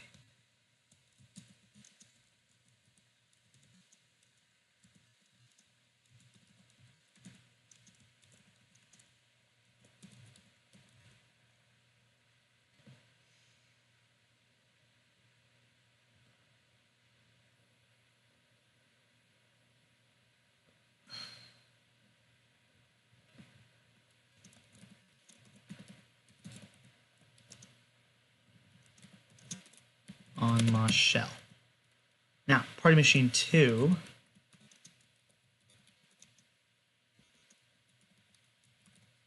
attacks someone else on Marshall. Now there's Neofem. They could attack them, potentially get something off.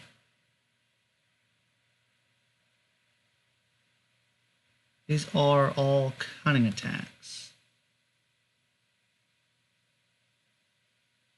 They have a bonus against Neofem Rem, and are not good against the Latter-day Saints, but they hate Neo-Femrem more, so let's fight Neo-Femrem. Attacks Neo-Femrem. What are they gonna defend with? Their brand new strike fleet? Probably not. Probably post-tech infantry.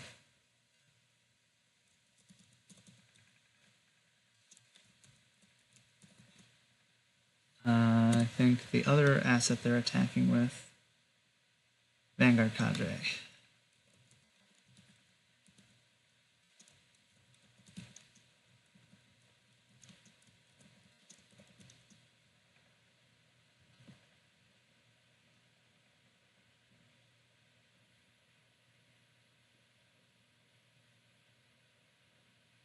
Strike fleet. Alrighty.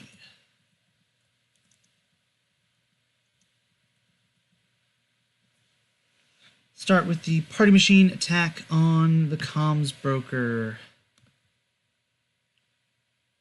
Silverlight has 4 against the New Fallen 5, so that's at a +1 on the defender. Still hits. Hits for doesn't matter what yet. The next one is against the Neo-Fem. Silverlight has a +1 on them. Neo-Fem does not have any rerolls. +1, that hits. +1, that does not hit. But they don't have any, so yeah. Hits 4 and then misses. The strike fleet gets to attack. Let's do that first. Strike fleet does 1d8. 3. Takes 3.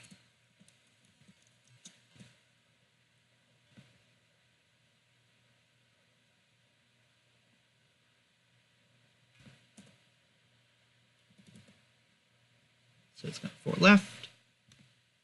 Then next is the party machine. They both hit.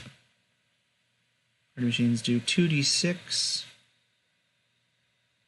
So first against commodities brokers, 2d6 damage. 6 and 2, that's 8. I believe that kills it. Commodities broker dies.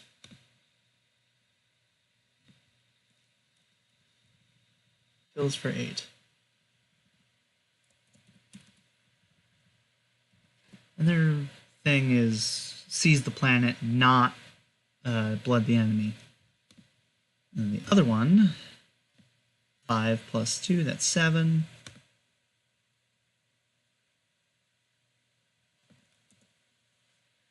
-7. 4 left. So that's for 7. That means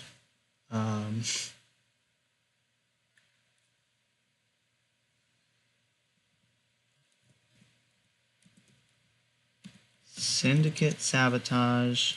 Well, not sabotage. Attacks the Space Marines. And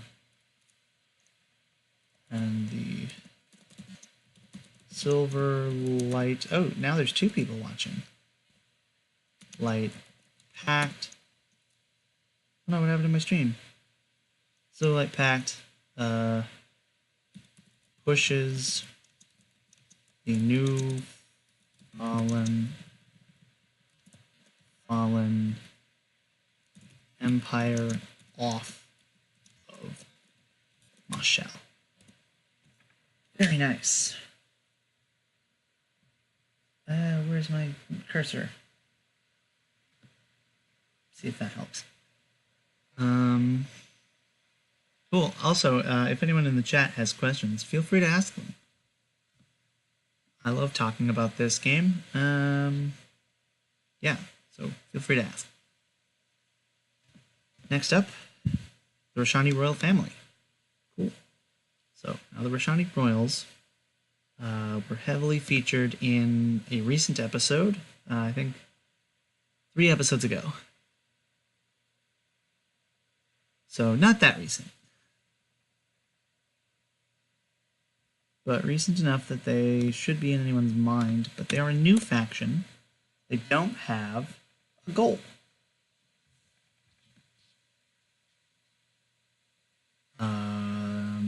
Yeah. I don't have anything. I didn't write down their stuff here, but it's not important. Yeah,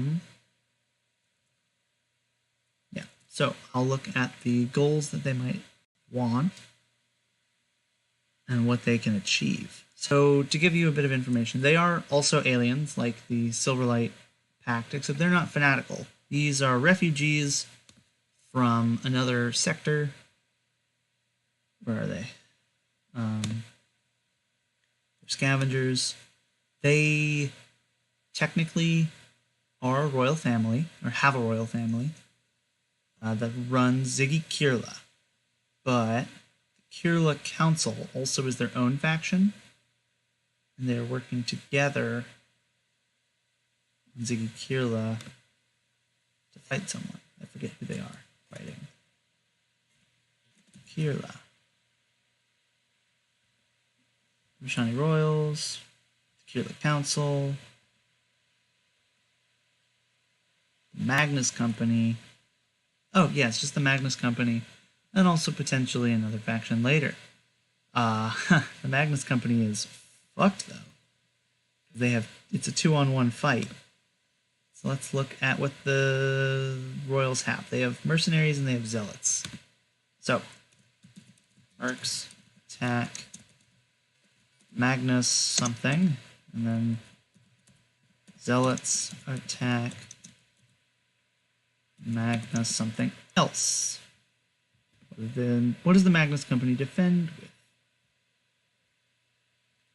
They've got a franchise, not that great. Post-tech infantry, much better. So,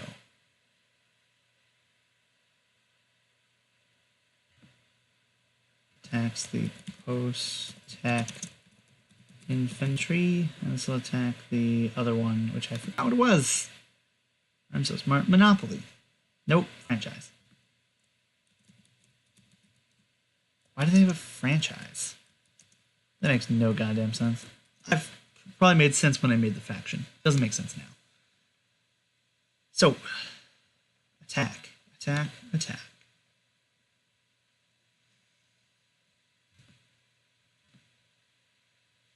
Mercs and zealots are... Oh, they're against force, but Mercs are wealth versus force, which is good. 4v Magnus 3. Nope, 4v4. And Magnus is deep-rooted. Cool. So, 4v4. Fight. Cool, that's a hit. Hits for... Oh no, they're deep-rooted. I can roll again. Still hits. And the other one is against their franchise, which is a wealth versus wealth, which they actually do have a +1 on. So they'll do that. Both hit. Takes X, hits for other Y. That makes the most sense. So, Mercs deal 2d4 plus 2. 7 damage. 7 damage. Against the Magnus Company infantry unit. Make that red. What's their goal? Oh, I never did a goal. Blood the enemy makes sense, because I've already forgotten to do that. So let's just do blood the enemy. The Roshani Royals should not be unfriendly. They should be friendly. And that should be blue. as should the Kira Council, which it is. Cool. Scavengers. That didn't kill it, so it doesn't matter. Franchise was hit, correct? Yes, hit. Franchise does. Zealots do 2d6, but also deal themselves some damage, I think. 4 damage, which does in fact kill the franchise.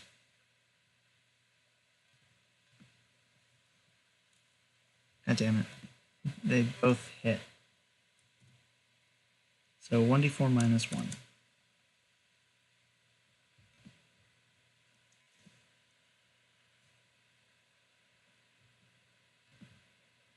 It's 1d4 minus 1. 0 damage. And they get their goal of dealing damage to the Magnus Company. Whoops, wrong button. Green. Blood the enemy is 1, 2. Blood, 2. 2 experience points. Very nice for their first turn. Why do I have this note? Yep, they've only been in the sector for about a year. And that is their turn.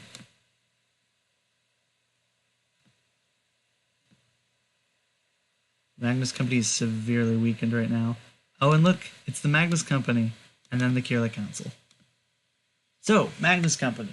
If you watch the show, I haven't put up the video yet. Hey, Chris Giorgio from LS. Game looks very complex. Ah. Oh, hey, Chris. It's been a while. I haven't talked to you since high school. 5 years, I think. Cool. Well, thanks. Yeah, this is a lot of fun and very complex. It's Spreadsheets the game. This game is actually the mini game that I play by myself, and I have a role-playing game that I play with 4 friends of mine from college, set in the world of this. I forgot to show the map. So, for those of you who don't know, this is the map of the world that I made back 3 years ago. This is where we are right now, Bulo, on the planet Ziggy Kirla. If you want to look more in depth, you can go to sectorswithoutnumber.com. There we have Olympus Pi. I don't know how to find it. Yeah, you can go to this website here. I'll link it in chat. And you can look deeper into the world. I've written so much stuff. I've been working on this for almost 4 years. And I play every Friday on summers, and probably going to continue into the rest of the year, because why not? I'm out of college now. Yeah, I made that all up. It's really fun. For me, at least.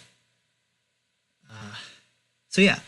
So, in a couple episodes ago, one of the bad guys was Aura Magnus, the leader of the Magnus Company, the faction that we are now on. So their only goal is going to be blood the enemy and destroy the foe, because they are going to be so single-minded about killing their the people who killed their leader. Like, she was supposed to be the shogunate, the shogun of the shogunate on Ziggy Kirla. So it makes sense that they would attack. They only have post-tech infantry, which I don't like. I want them to have to... They're going to heal. So they spend 1 credit to heal their force rating.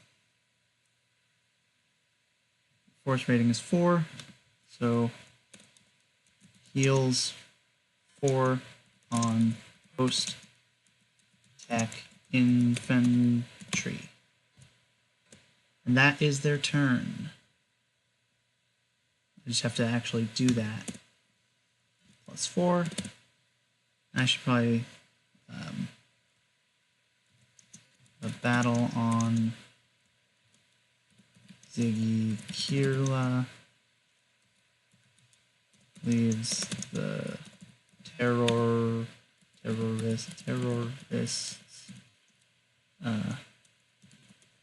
wounded and their leader dead. Cool. Actually, Chris, I don't remember if you know Gabe Figueiredo, but he is also playing with me. We went to college together, and we've been playing together for 5 years. We've only been doing this show for 3 years, though.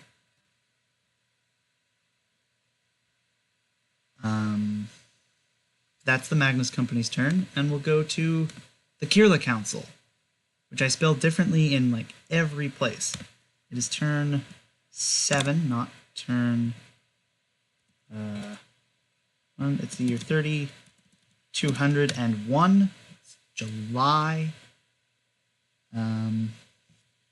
Yeah.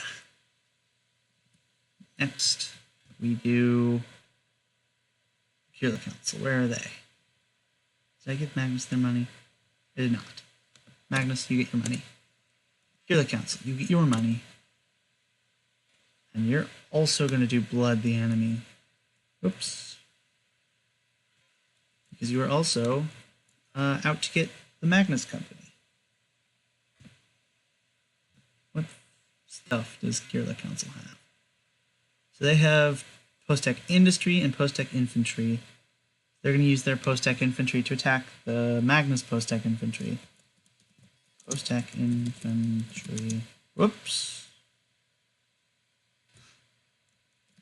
Oh, what the?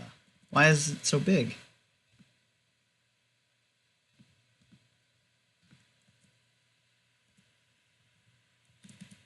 Post-Tech Infantry attacks Magnus Post-Tech Infantry. So now we go, the Council has a 4, and Magnus also has a 4. Magnus is deep-rooted, but they already used their ability. And the Kirla Council has Warlike, which means they get a plus. They get to roll twice if they so choose on their attack. So it's an unmodified D10. 10 versus 8, that hits.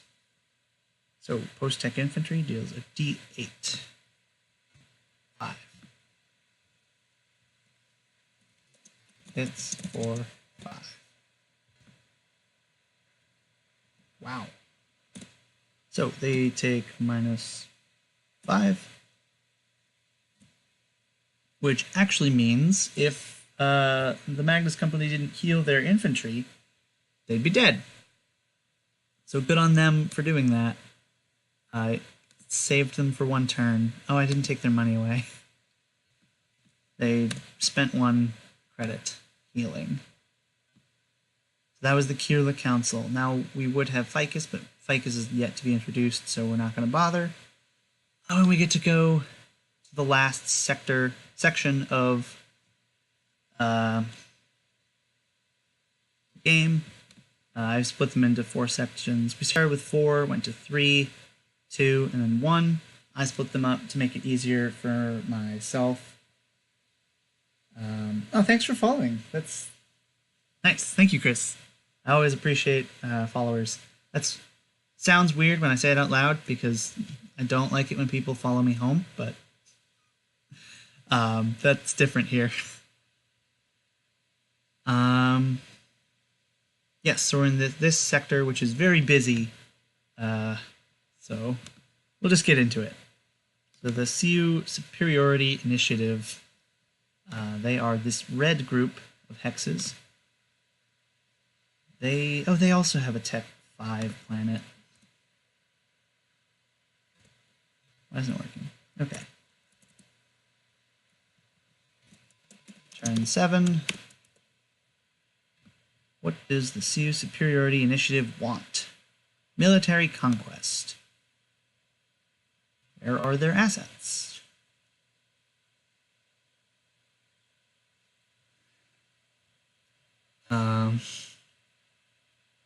They've got a lot of assets on Kenisu and Funkui. And that's it. So if they want to destroy force assets, they'll have to go finding something.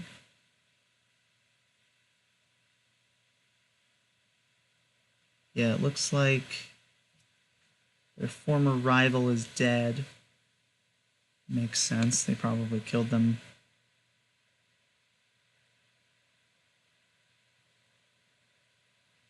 Nope, Fun Kui Shipyard's still alive. Where's Fun Kui?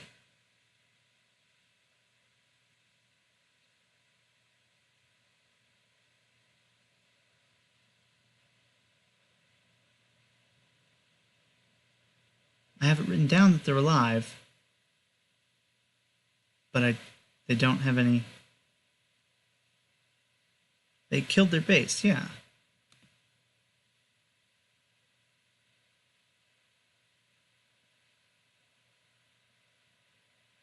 Where did I put Fun Kui?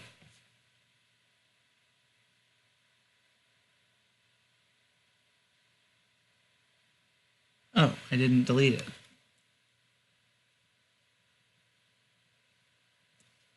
My bad. So text goes white, background goes black. They are... What did I do? I used Z and then said who killed them. Z... see you. Kills. See you kill. Okay, so see you. What do they want? They need mobility. Do they have mobility? So they've got a lot of wealth. On Fun Kui, they got a blockade fleet. Why doesn't this have... I'm finding more and more that I have not put in their special abilities where I should be putting in their special abilities. And that is really frustrating. I'll have to go over all this stuff again. Ooh, stealth treachery. Any non-force? Non-force. Okay, how much does it cost?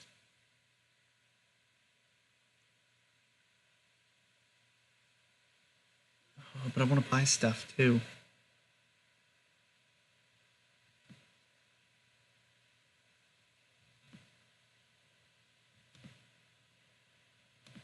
Yeah, okay, so I'm going to buy a asset. What are their stats? This is important. 7 wealth, 8 cunning. Probably a wealth asset. It's probably... Unless there's a transit web. Transit web, yeah. Transit webs are the best mobility unit.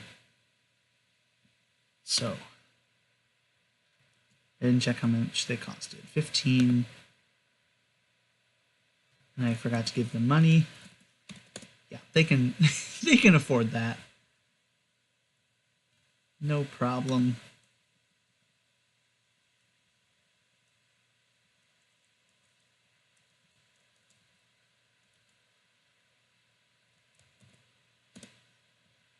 So yeah, they're gonna buy a transit web.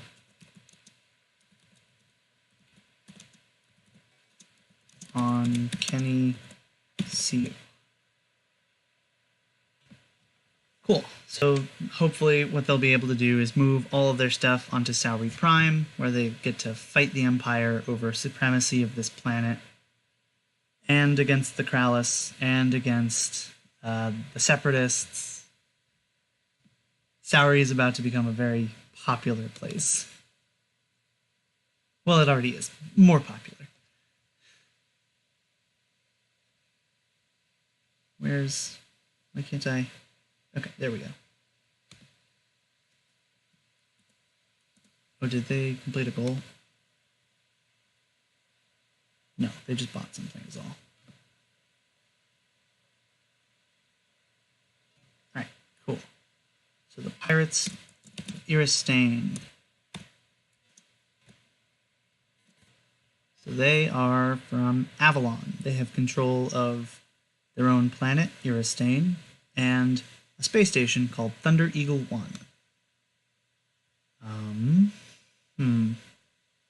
Right. So the pirates, they want to expand influence. They don't care about fighting, they just want bases of influence. They just want to be places. But unfortunately, they don't have a unit that can move. So let's look.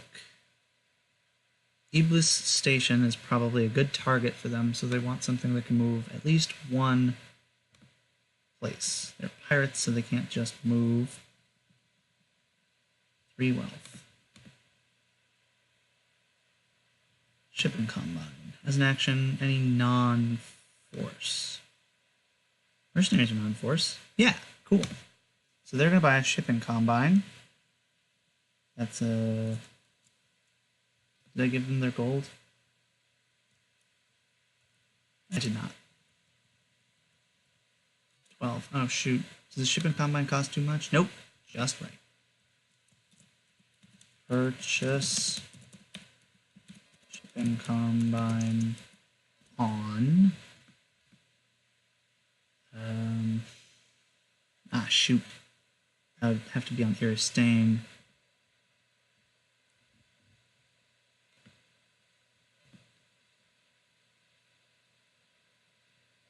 Oh, on any world within 2 hexes. Move any number of asset to... Oh, no, it has to be on Iristane. Oh, that's fine. Because Iblis is within 2 hexes. So, pirates, Iristane, on. Avalon.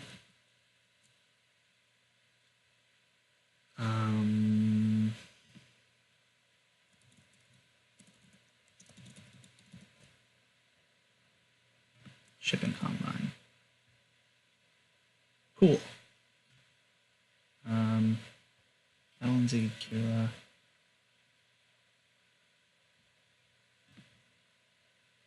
News broadcast should say something about this. Pirates buy some ships.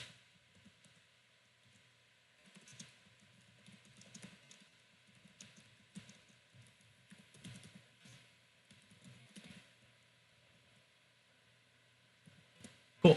That's the Pirates of Iristane. Now we go to the Perimeter Agency. The Perimeter Agency is a secretive organization that tries to get rid of Maltech, harmful AI, bioweapons, stuff that is hazardous towards not dying. What just happened? Okay, weird. Okay, fixed it. Oh, is that... Oh, okay, yeah. I pressed Control 7. Okay. They're... they work towards the betterment of the entire sector, not just themselves, though they tend not to be very effective. They do get their goal a lot, but their goal is usually just to be secret about what they're doing. Right now they want to just... Oh, no, usually it's destroy one thing, and then they get 1 credit, or 1 experience point. So the Perimeter Agency, what do they have? Where are they? Perimeter Agency, they've got covert shipping, they've got a lab, they've got party machine, Vanguard cadre.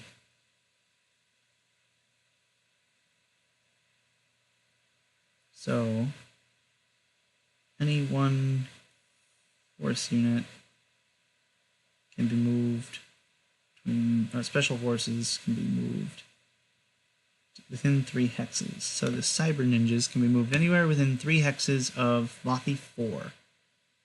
They've got their secret base on Hephaestus, which is a planet there.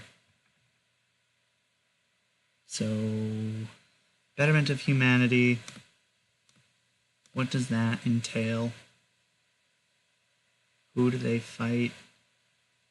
Probably the Krallis. They probably go to Sauri Major. That's where I'm going to move them. Oh, last time they moved to Pelisol and then died. Right, because oh, they're on Pelisol. Okay. Should they attack the Empire? Oh, the Empire's not even on Pelisol. Oh, wait, yes, they are. Okay.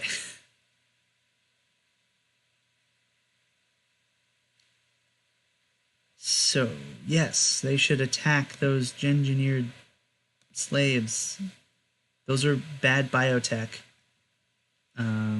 But what they'll probably end up having to do is attack the Demagogue, because that's a better defense. Okay, but yeah. Attack new fallen Demagogue.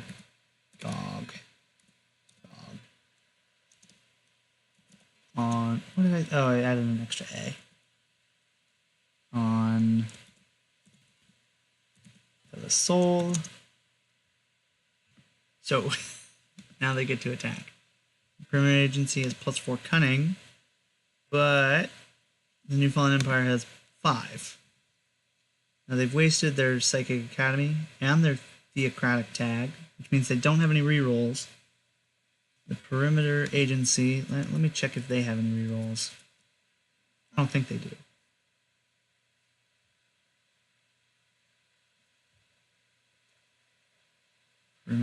Perimeter. Once per turn, you may reroll when making an attack against an asset that requires tech level 5 to purchase. So no. This does not count as tech level 5. Because it isn't tech level 5. So we roll 7 and then an 8. So the Perimeter Agency misses and takes damage from the Demagogue. A D8 means they'll probably die. That's a D6. 6 damage. Pretty sure they're dead. Yep, they're dead. The Perimeter Agency has been fighting the New Fallen Empire for like a year and a half now, and they have never, I don't think they've ever landed a blow. Maybe once or twice, but nothing significant. Okay. So that's the Perimeter Agency. That was easy. Now, the Empire, which is the largest faction. They are very big. See all of this red, and then it's all of this red. Base of influence on Crake. Oh, that's Crake 3, not Crackle. What did I just do?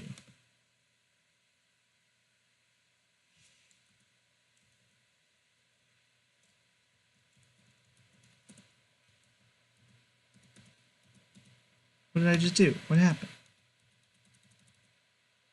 Oh no, I went too far.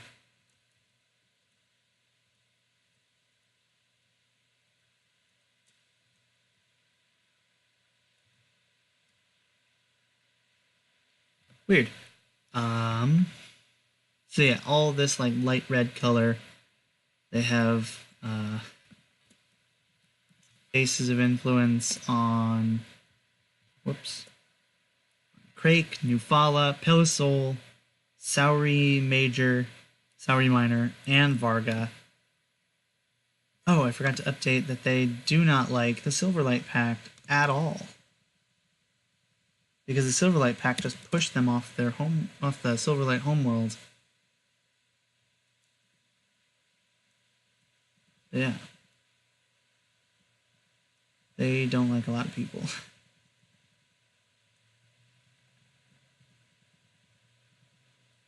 Yeah. -3. -3. Yeah, that's a revolution. They don't like revolution. Revolution is bad for them. But yeah, Crake is in Crake Prime. Sauri Major is here. Nope, that's Sauri Major is here. Sauri Minor is the same. New Fala is on Ansavat, that's the capital. They had stuff on Moshel here at Labusha. And Triton has both Varga and Pelisol, which they recently took over from the neo-feminist movement,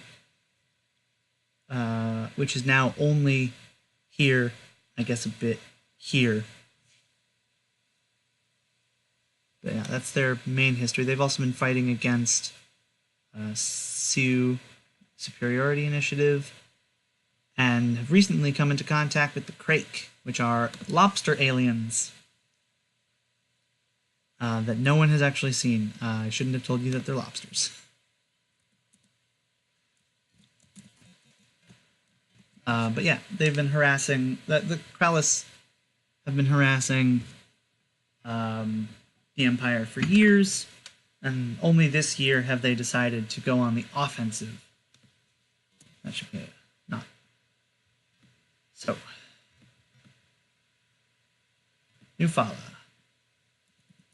They get 7. They have 50 credits now because they just get so much and they never spend it.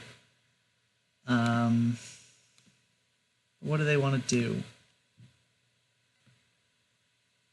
I don't believe there's anyone on Crake. The only one who would be there is the Krallis, and the Krallis moved away. New Fala, I think, is the same.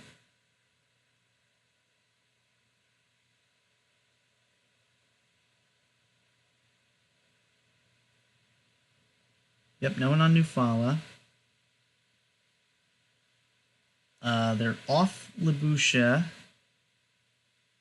Or off Moshel. They have Sauri Major, Pelisol, and Varga. There are enemies on Pelisol. I don't think there are any on Varga. We've basically got that on lock. I'll check. Varga, 12. That's the 12th. And that, yeah. So they have taken over Varga. It was actually a coup that they helped. The players were trying to not have happened. So, influence on Pelisol. And then there's a base of influence on Pelisol that they don't like having. And there's some stuff on Sauri Major. So let's do those two. Let's attack. So,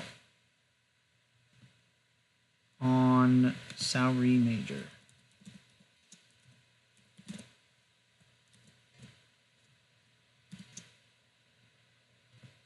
Who is at Sauri Major? We got 3. Transport Lockdown, Space Marines 1, which are now just the only Space Marines, and the Blockade Fleet.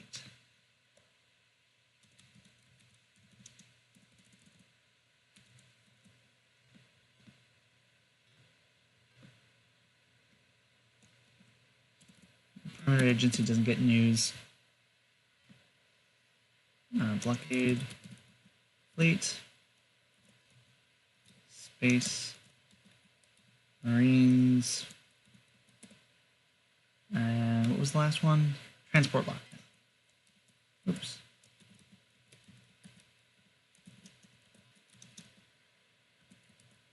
Lockdown. Yeah.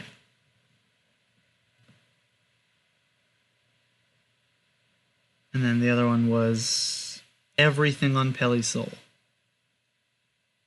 So the Demagog and the 2 Gengineered Slave units. Pelisol. Demagog.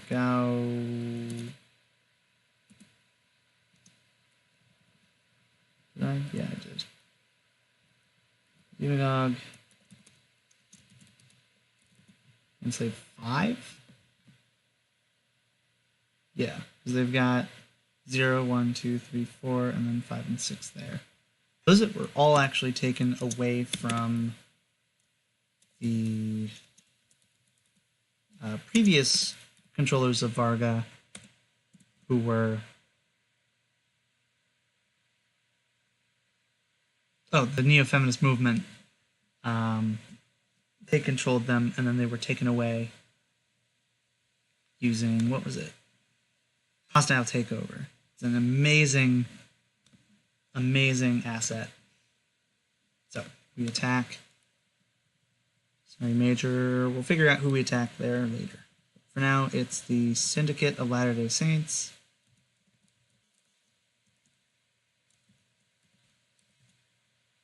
Syndicate.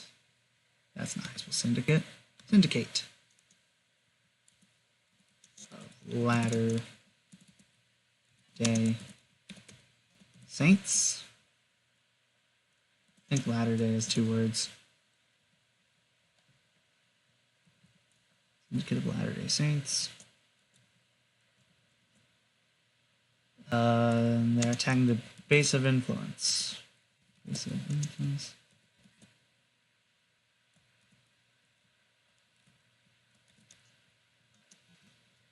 Cool. So these are all cunning and then 2 force.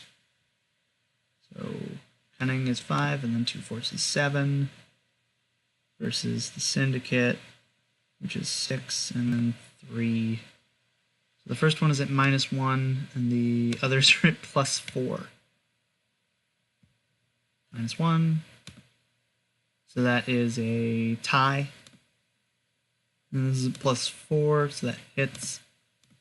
+4, so that hits. Hit. Hit. Hit. Pretty sure there's just the... Yeah, there's just the base of influence, so that means they all... It doesn't get a counterattack. So they just all deal damage. Okay, cool. It's dead. Let's roll for it though.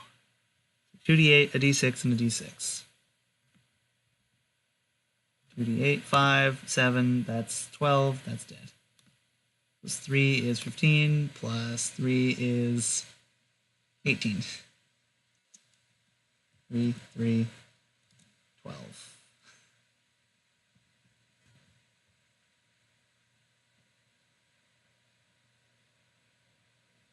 Yeah, and it has 6 hit points, so the first attack kills it.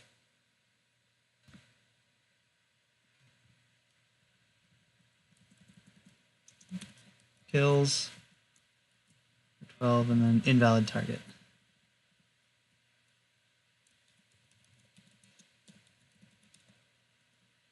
Because it's already dead. Now, on Saori Major, we've got to decide who we're going to attack. So there's the Saori Independence Movement, which is a brand new faction. They just decided to rebel. Sorry, there's something on my screen, or the rim of my computer. They just started to rebel against the Empire. They did this, 20 years ago, but it's been 20 years. They want to rebel again. Let's actually look. Saori Major. There's Crossbow Corp, that's their ally. The Hands of Fate, which is secretive. And so there's no targets. There's the Krallis Confederacy, which they do want to destroy. And their current goal is to destroy military units, so that would make sense for them to do. They have 8? Holy shit, I should spend those. Actually, I should wait until I have 20, because then I can go from 7 to 8, and then have an 885 faction.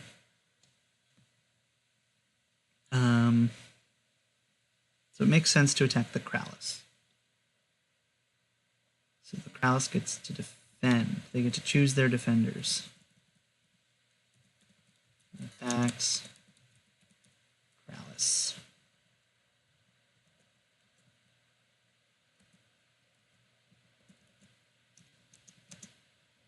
So the Blockade Fleet.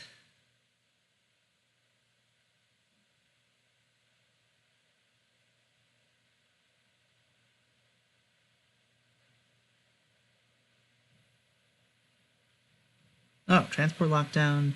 On a successful cunning versus cunning attack against the rival faction, the rival faction cannot transport assets to the planet without spending 1d4 fat creds and waiting 1 turn.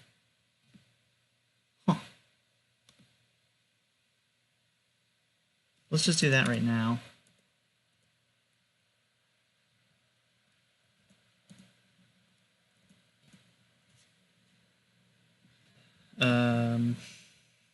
So Kralis, it's 5 versus 5, unmodified. All right, so success, meaning the Kralis cannot attack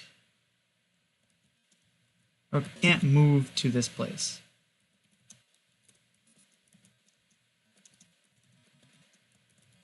Can't move to Sauri Major, which is major. Big thing, because the Kralis would probably love to do that if they had the assets. Why don't they have any of the abilities? Why? Ugh, I hate that. Anyway, so the Space Marines and the Blockade Fleet.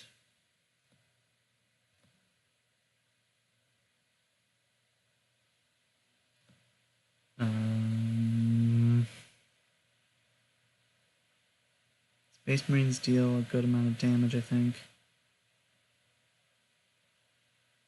I mean, they'd better. Yeah, 2d8 plus 3 plus 2. Blockade Fleet does a d6. Oh, also, they're both pretty weak right now. Honestly, the Strike Fleet should block the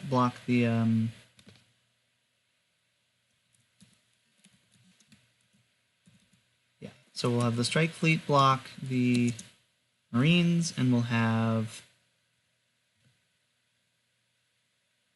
the Capital Fleet block the Blockade Fleet.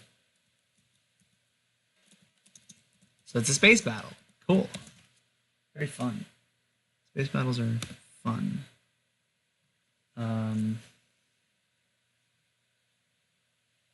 I should probably write something about not having soul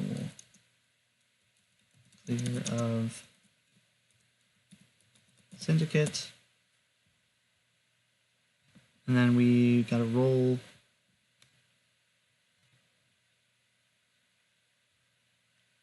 they both force attacks. It's force versus force and force versus wealth. So 8 against 7, so they got a -1.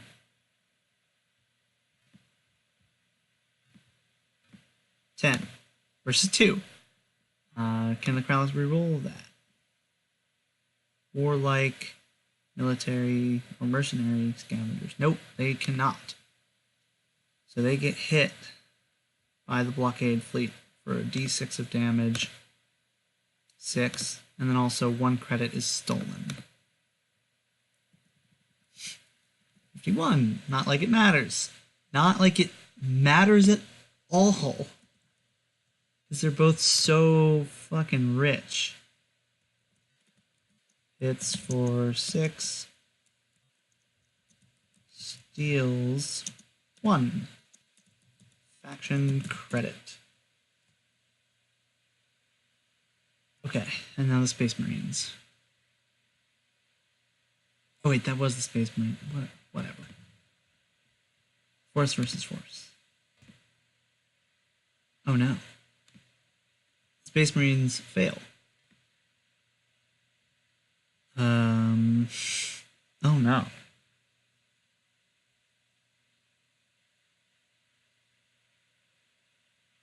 Strike Fleet does a d8 of damage. 5 damage. Takes 5. Dies. That's not good.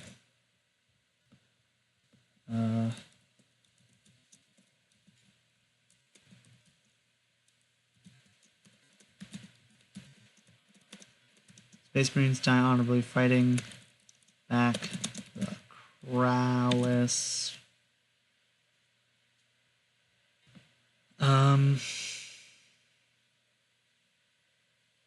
Fuck.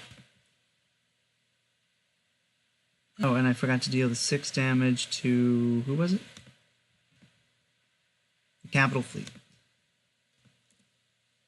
-6. Almost dead. Almost dead.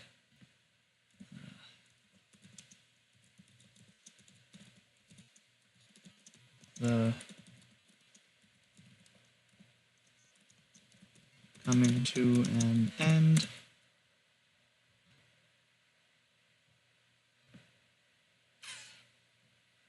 Yep. Yep.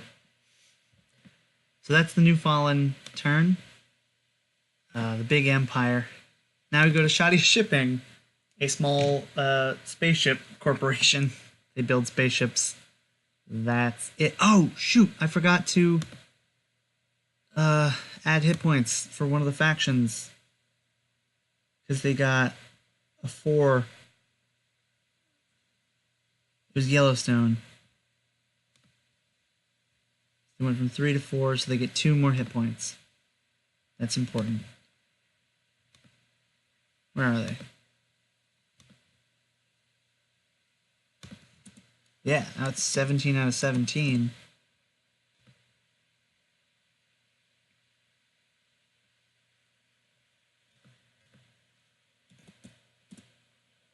Cool. Shadia Shipping. Oh, yeah, the New Fallen Empire didn't destroy anything. So, Shadia Shipping. Shadia Shipping. Here we are. Why do you have so much money? Peaceable Kingdoms. Oh, nice. They definitely do that.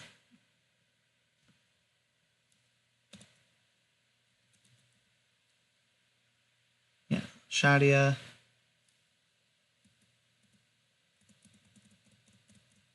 They're the only ones on Shadia. They have a shipping combine on Atlas. Pretty sure they were trying to take over Atlas.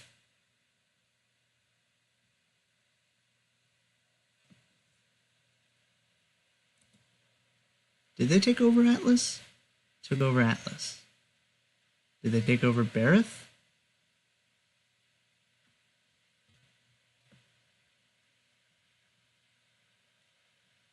Yep, they took over Barith and Atlas. And they have control over Shadia.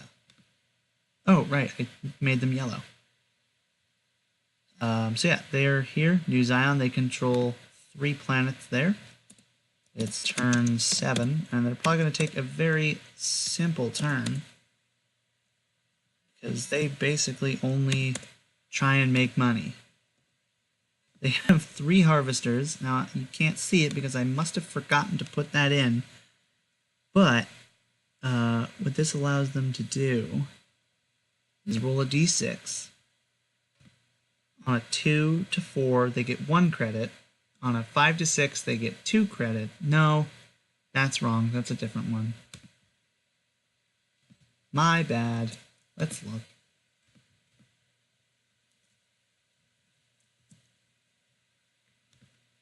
That's a different asset. What does this one do? Roll a d6. On a 4 plus, they get 1 credit. Okay. So they rolled a 2, a 2, and a 2. That is very unlikely that you ever roll. I think that's 1 in 36 chance of that, of you ever rolling the same number 3 times in a row. They gain 0 creds. Easy turn. It's a bad week, bad month for Shadia Shipping. Each month I do one of these turns, not out of game, but in game. We've got 1, 2, 3, 4 left. So we'll try and do this quickly. So the Sauri Independence Movement gets their first turn. Sauri Independence Movement. Where is it? Where is it? There it is. I think Blood the Enemy makes the most sense because they're not going to be able to take out anyone, and focusing on any specific unit type generally doesn't work. So I'm just going to go with Blood the Enemy. So they have one unit on Sauri Major, and then a bunch of units on Sauri Minor. So let's use that Grav Tank formation to attack someone.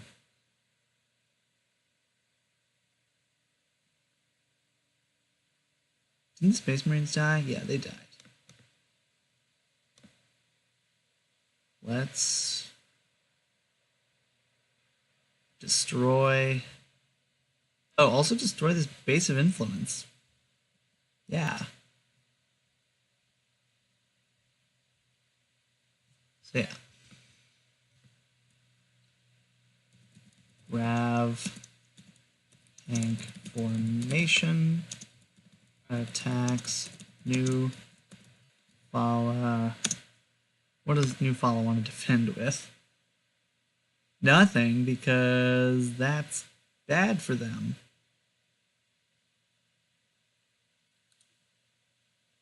But the transport lockdown, I think, makes the most sense.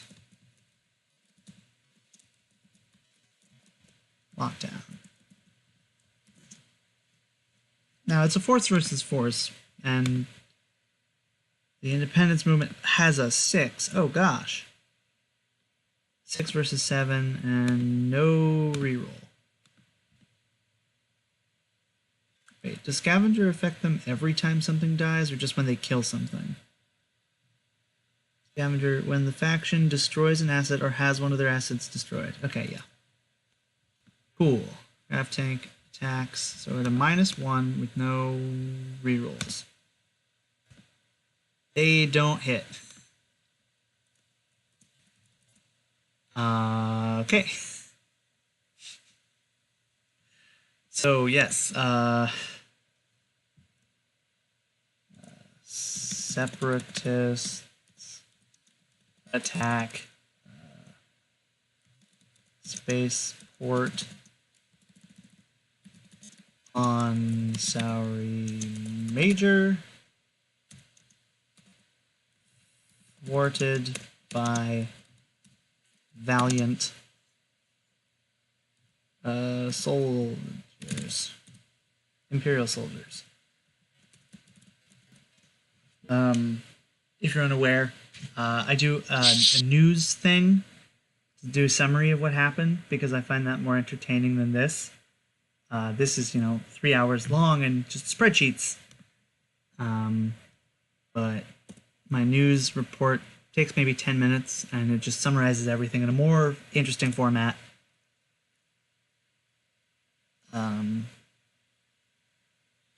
Sauri Major. Now on Sauri Minor, they're going to attack with their party machine. Machine attacks New Fallen base of influence. And that is a cunning roll. I believe the Empire's better at? Nope, the Empire's worse at. The Empire is very rich and kind of cunning. So, unmodified. Are you kidding me?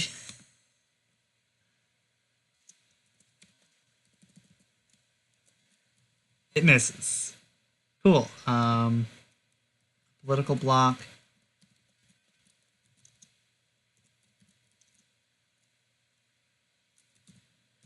Begins the formation of a new constitution, but are tried for treason. Cool. So that's the Sauri Independent Movement. I think we gave them their money. We did not. They missed both attacks, neither of which were particularly hard. The Krallis Confederacy now, the Lobster People. Yes.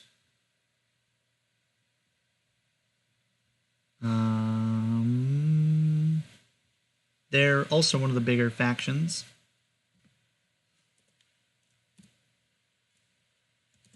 Turn 7. Cool. So, what do they want? The Krallis Confederacy. Where'd it go? Where'd it go? Krallis Confederacy. They want military conquest. They want to destroy force assets. So, what is... Did they destroy something? Someone attacked them. They killed the Space Marines. That was a force asset. They get that.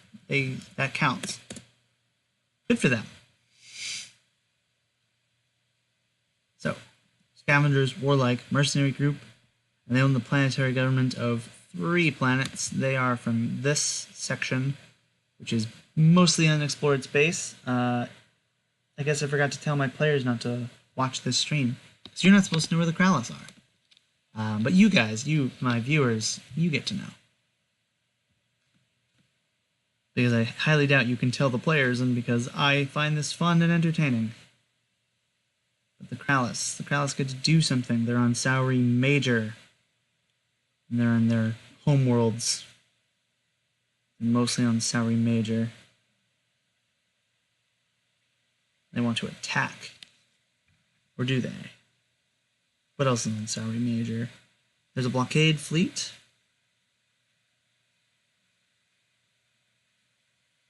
That they can destroy, which would mean they can't be attacked by them. The Grav formation. Oh, that'd be super weird if Sauri Independence and the Krallis Confederacy became allies. But it could happen, I guess. And these guys were all secret. So yeah. The Capital Fleet, the Space Marines, and the Strike Fleet are all going to attack.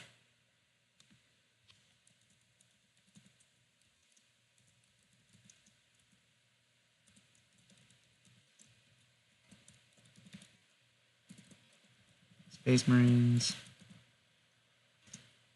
What was the other one? The Strike Fleet.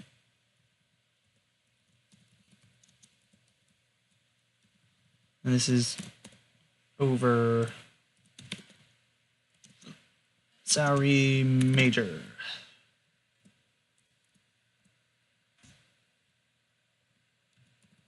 Attacks. New Fallen. They'll block, obviously, with their blockade fleet, transport lockdown.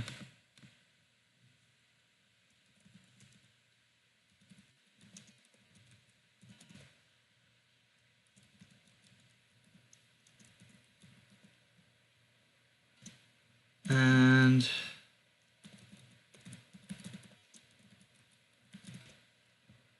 oh, this would be very funny if the reason the Grav tanks didn't destroy it is because the Capital Fleet did. It's like they were going to attack a spaceport, but then it was gone. So they didn't. Oh, and I'm alone now. I think. It says there's only one viewer. I assume that's me. Bye, Chris. It was fun having you. Really has been a long time. Okay. New file and transport lockdown.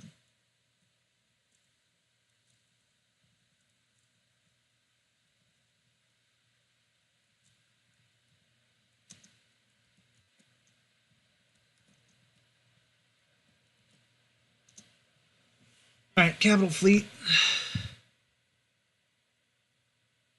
Force versus force, force versus force, force versus force. And they have one reroll. 8 versus 7. They get a +1 and a reroll. +1 and a reroll. I really want the capital fleet to do this. Oh no! Okay. Well, capital fleet misses.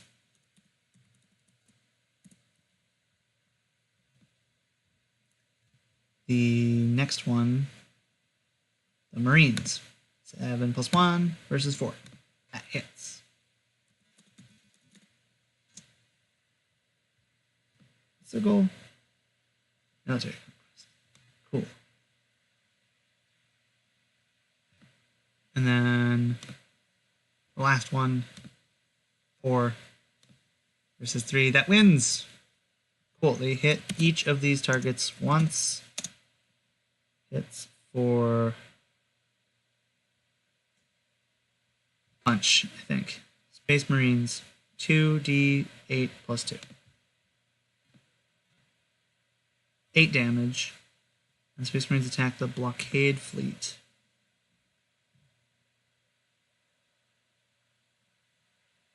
Yeah, that kills it.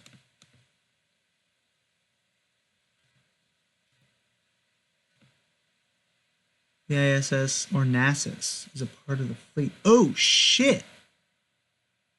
Oh, fuck!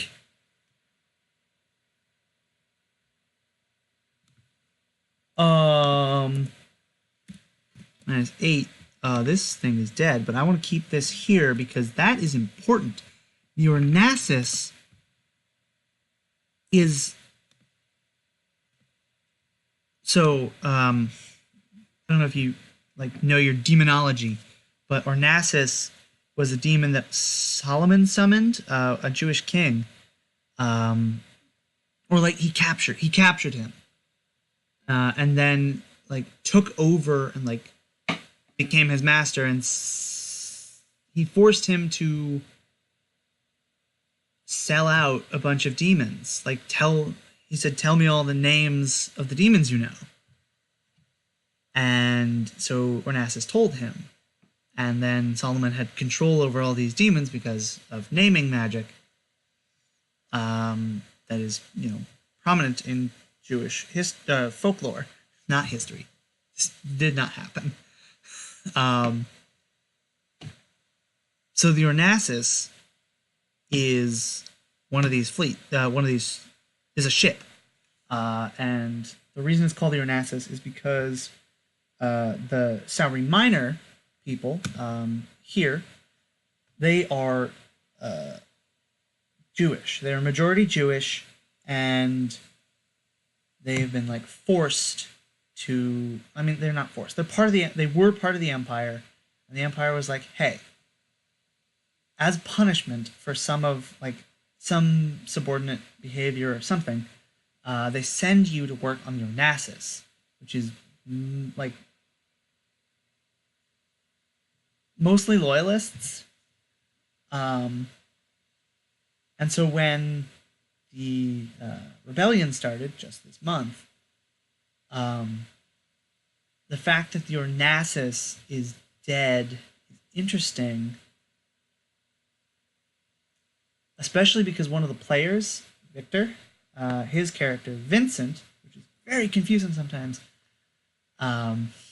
his character is from Sauri Minor, and I'm going to have to talk to him about his family now, because I want there to be an episode where they go back to Sauri Minor to get the gold from Josie's dad, who also is from Sauri Minor.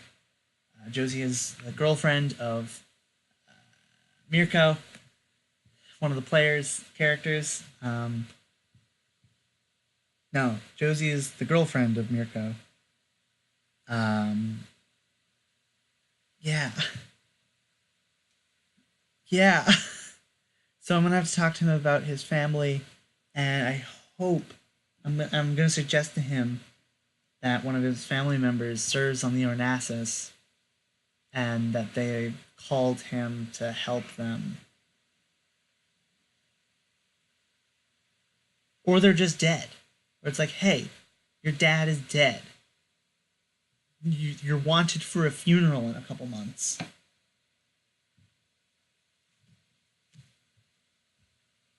Damn. They destroyed the Ornasis. How much damage did they deal? 8. 8 damage. Kills for 8. Kills for 8. Cool. So that's why I didn't want to get rid of it, because the Ornasis is actually very important, potentially, in the story. Political block, new constitution, salary minor. The Ornasis, what is it, ISS? Yeah, the ISS Ornasis, Imperial starship, the ISS Ornasis is destroyed in combat with the Krallis fleet. And that is another military bit. And then now the transport lockdown, which was formerly the CU lockdown that they had on this planet. Oh, I love that. Okay, transport lockdown. Strike fleet attacked. Strike fleet does 2d6, so probably dead. 3 damage. Oh wow, that might be alive then.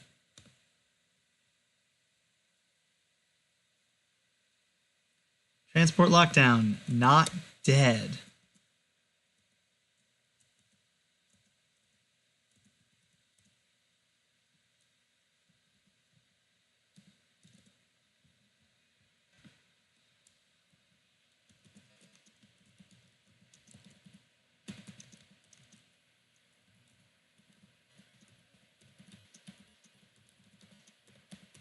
Bombardment. Cool. That's the Krallis. They fucking badass. And I didn't give them their money. They have too much money. They're gonna take like a bunch of turns just buying expensive shit someday. Oh, totally. Because they have all this money and they're like weak ass capital fleet. You know, it only costs 40. And they have what, 80? 70. So they have that asset that lets them buy things, I'm pretty sure. Pretech Logistics, I'm pretty sure lets you... Why is that a 0? It should be a 5.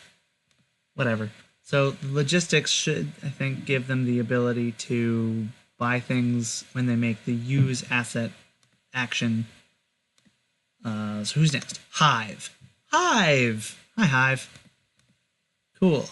Hive has never gone before. This is brand new faction on Atlas to give the Shadia something to do other than nothing but gain money. So they're on Atlas. They're the Hive. They have harvesters and a zealot. Or zealots. Oh shit. Someone used their zealots to attack and I never did them damage. Was it the Rashani? It was the Rashani. They take a d4 of damage. 4. Pretty sure that kills them. Yep. They're dead. Fun.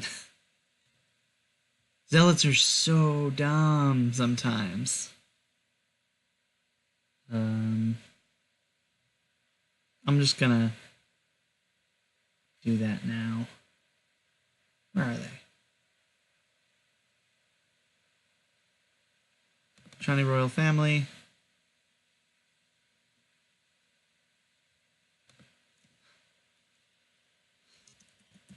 Kill themselves.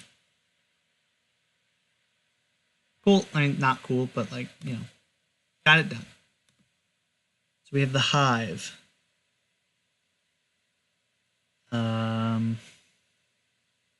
Turn 7. What do? They've got their money. I guess I can tell you about them. The Hive are bees. You know, Victor loves bees, so I thought, Why don't I make a faction of bees? It's not actually why I did it, but... So they've got a shipping combine to attack on Atlas.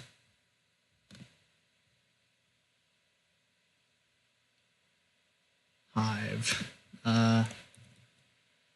Zealots. Holy crap, it's 9 o'clock.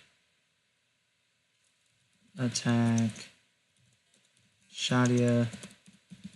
Shipping combine. I should take my medicine. Shit. Do I have... I don't. It's water. So I have gastritis right now. I've had it for the past 3 months, I think. And so I take these pills 4 times a day. So that I can not have bile coming up from my intestines. That's probably too much information, but whatever, who cares? I don't care.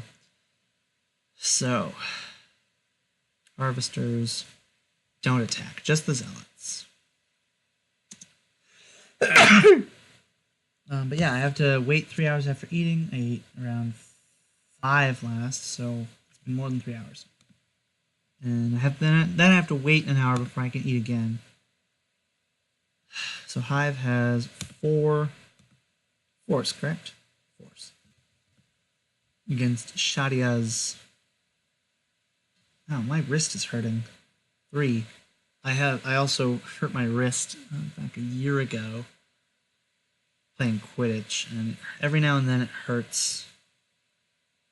Probably due to a low pressure zone. I can't see outside, it's dark outside now. 4 to 3, they got a +1.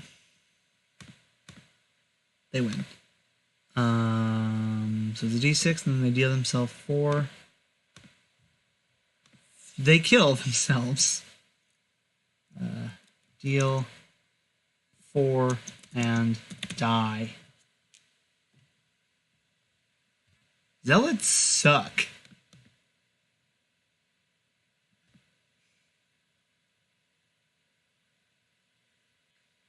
Let's go to Shadia.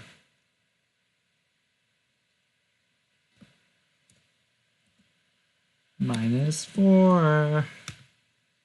That's barely anything. Super lame. But that's the Hive.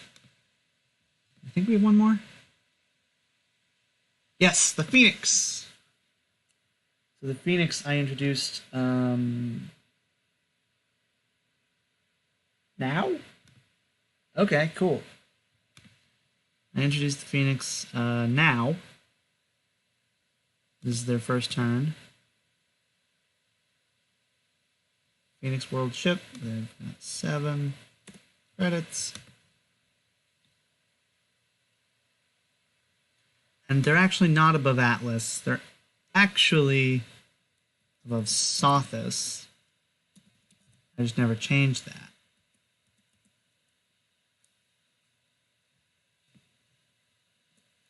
As is one of these gray factions.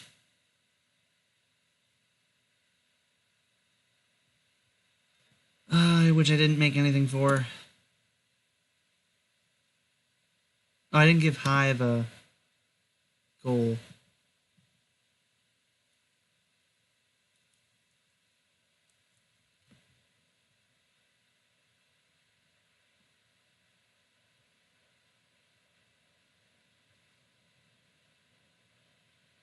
The World Ship on Sothis. Okay. Tripwire, Space Marines, Pre-Tech Logistics. Oh, good, Pre-Tech Logistics. Just give that to the Kralls quickly.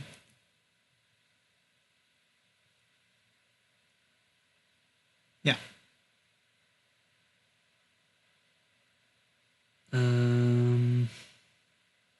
Huh.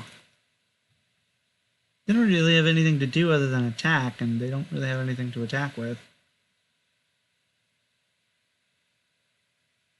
Weird. What are their stats? Oh, and I forgot to do... I'm just going to give the Hive Blood the enemy, which they get 4. And then Phoenix. Shit, what's the Phoenix's goal? I mean, the Phoenix's goal doesn't have anything to do with faction stuff. The Phoenix wants to defeat the Behemoth. The Behemoth being the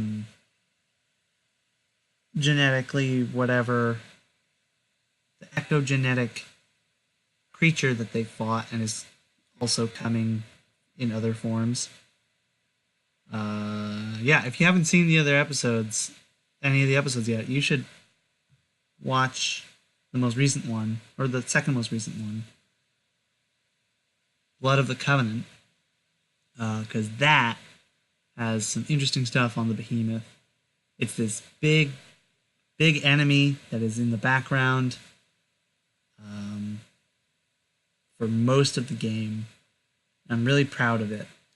It happens to also be very much like the Tyranids, but not so much that like there'd be a copyright issue. And also I came up with it before I had even heard of Tyranids, so I don't feel bad about it. It's not the Tyranids, though. I do want to say it is not the Tyranids. There are very prominent differences. But you'll have to watch the show, because I'm not going to explain it here in case the players are playing or watching. They don't want planets. They don't want to expand influence. They don't want to blood the... Peaceable Kingdom makes the most sense, I think. New goal! Goal. Peaceable Kingdoms. Cool.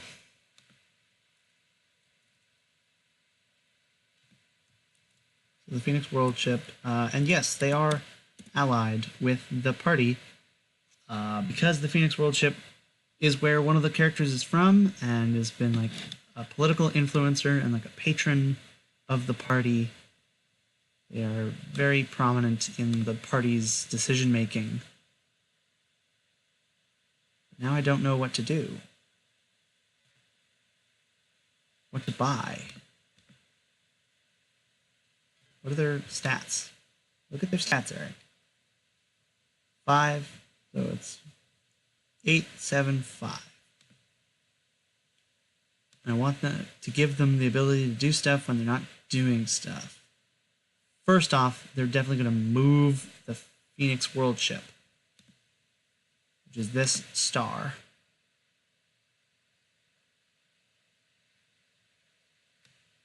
I think the Phoenix World ship will move to Thunder Eagle 1.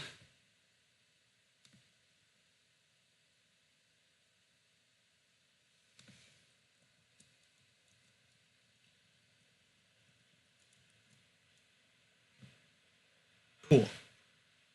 Next, what did I just do?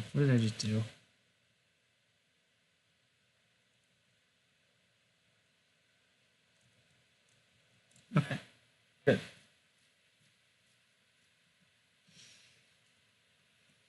Interesting.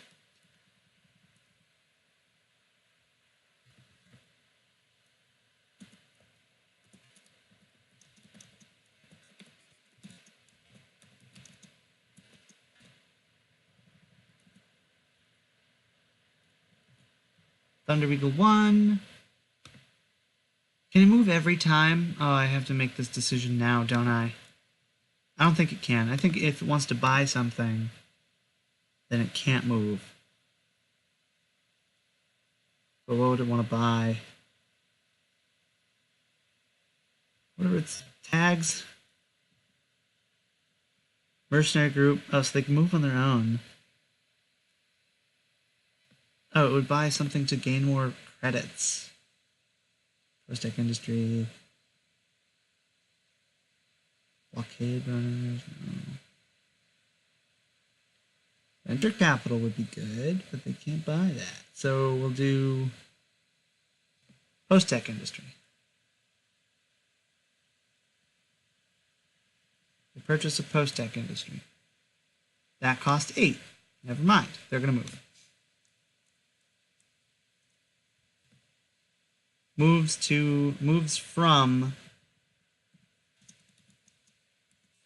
Sophis to Thunder Eagle 1. That makes sense.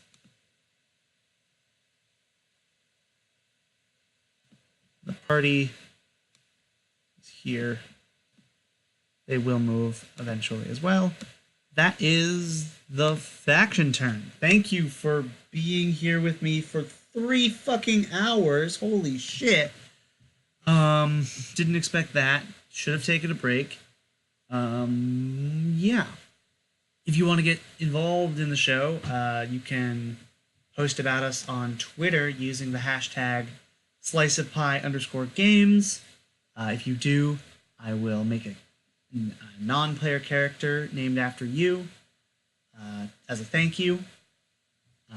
Other than that, you can find me at atypical_games on Twitch. You can find me at Atypical Games on YouTube. I'll be uploading all of the episodes. Nope. 3 of them Scott has to upload. Scott uploads the episodes. He records them. I will put out 3 of the episodes and then ask Scott to upload the most recent 3 episodes. So all of season 7 will be out by tomorrow, the 3rd of September, which might be my nephew's birthday or niece's birthday. I don't know which it is yet because they haven't been born. But I hope you enjoyed your time here. I am going to do something else. If you want to watch that, you can. I don't think it'll be... Okay, I'm going to stop the recording now. And then if you want to watch the next video, you can. It's part 2. It's the secret stuff.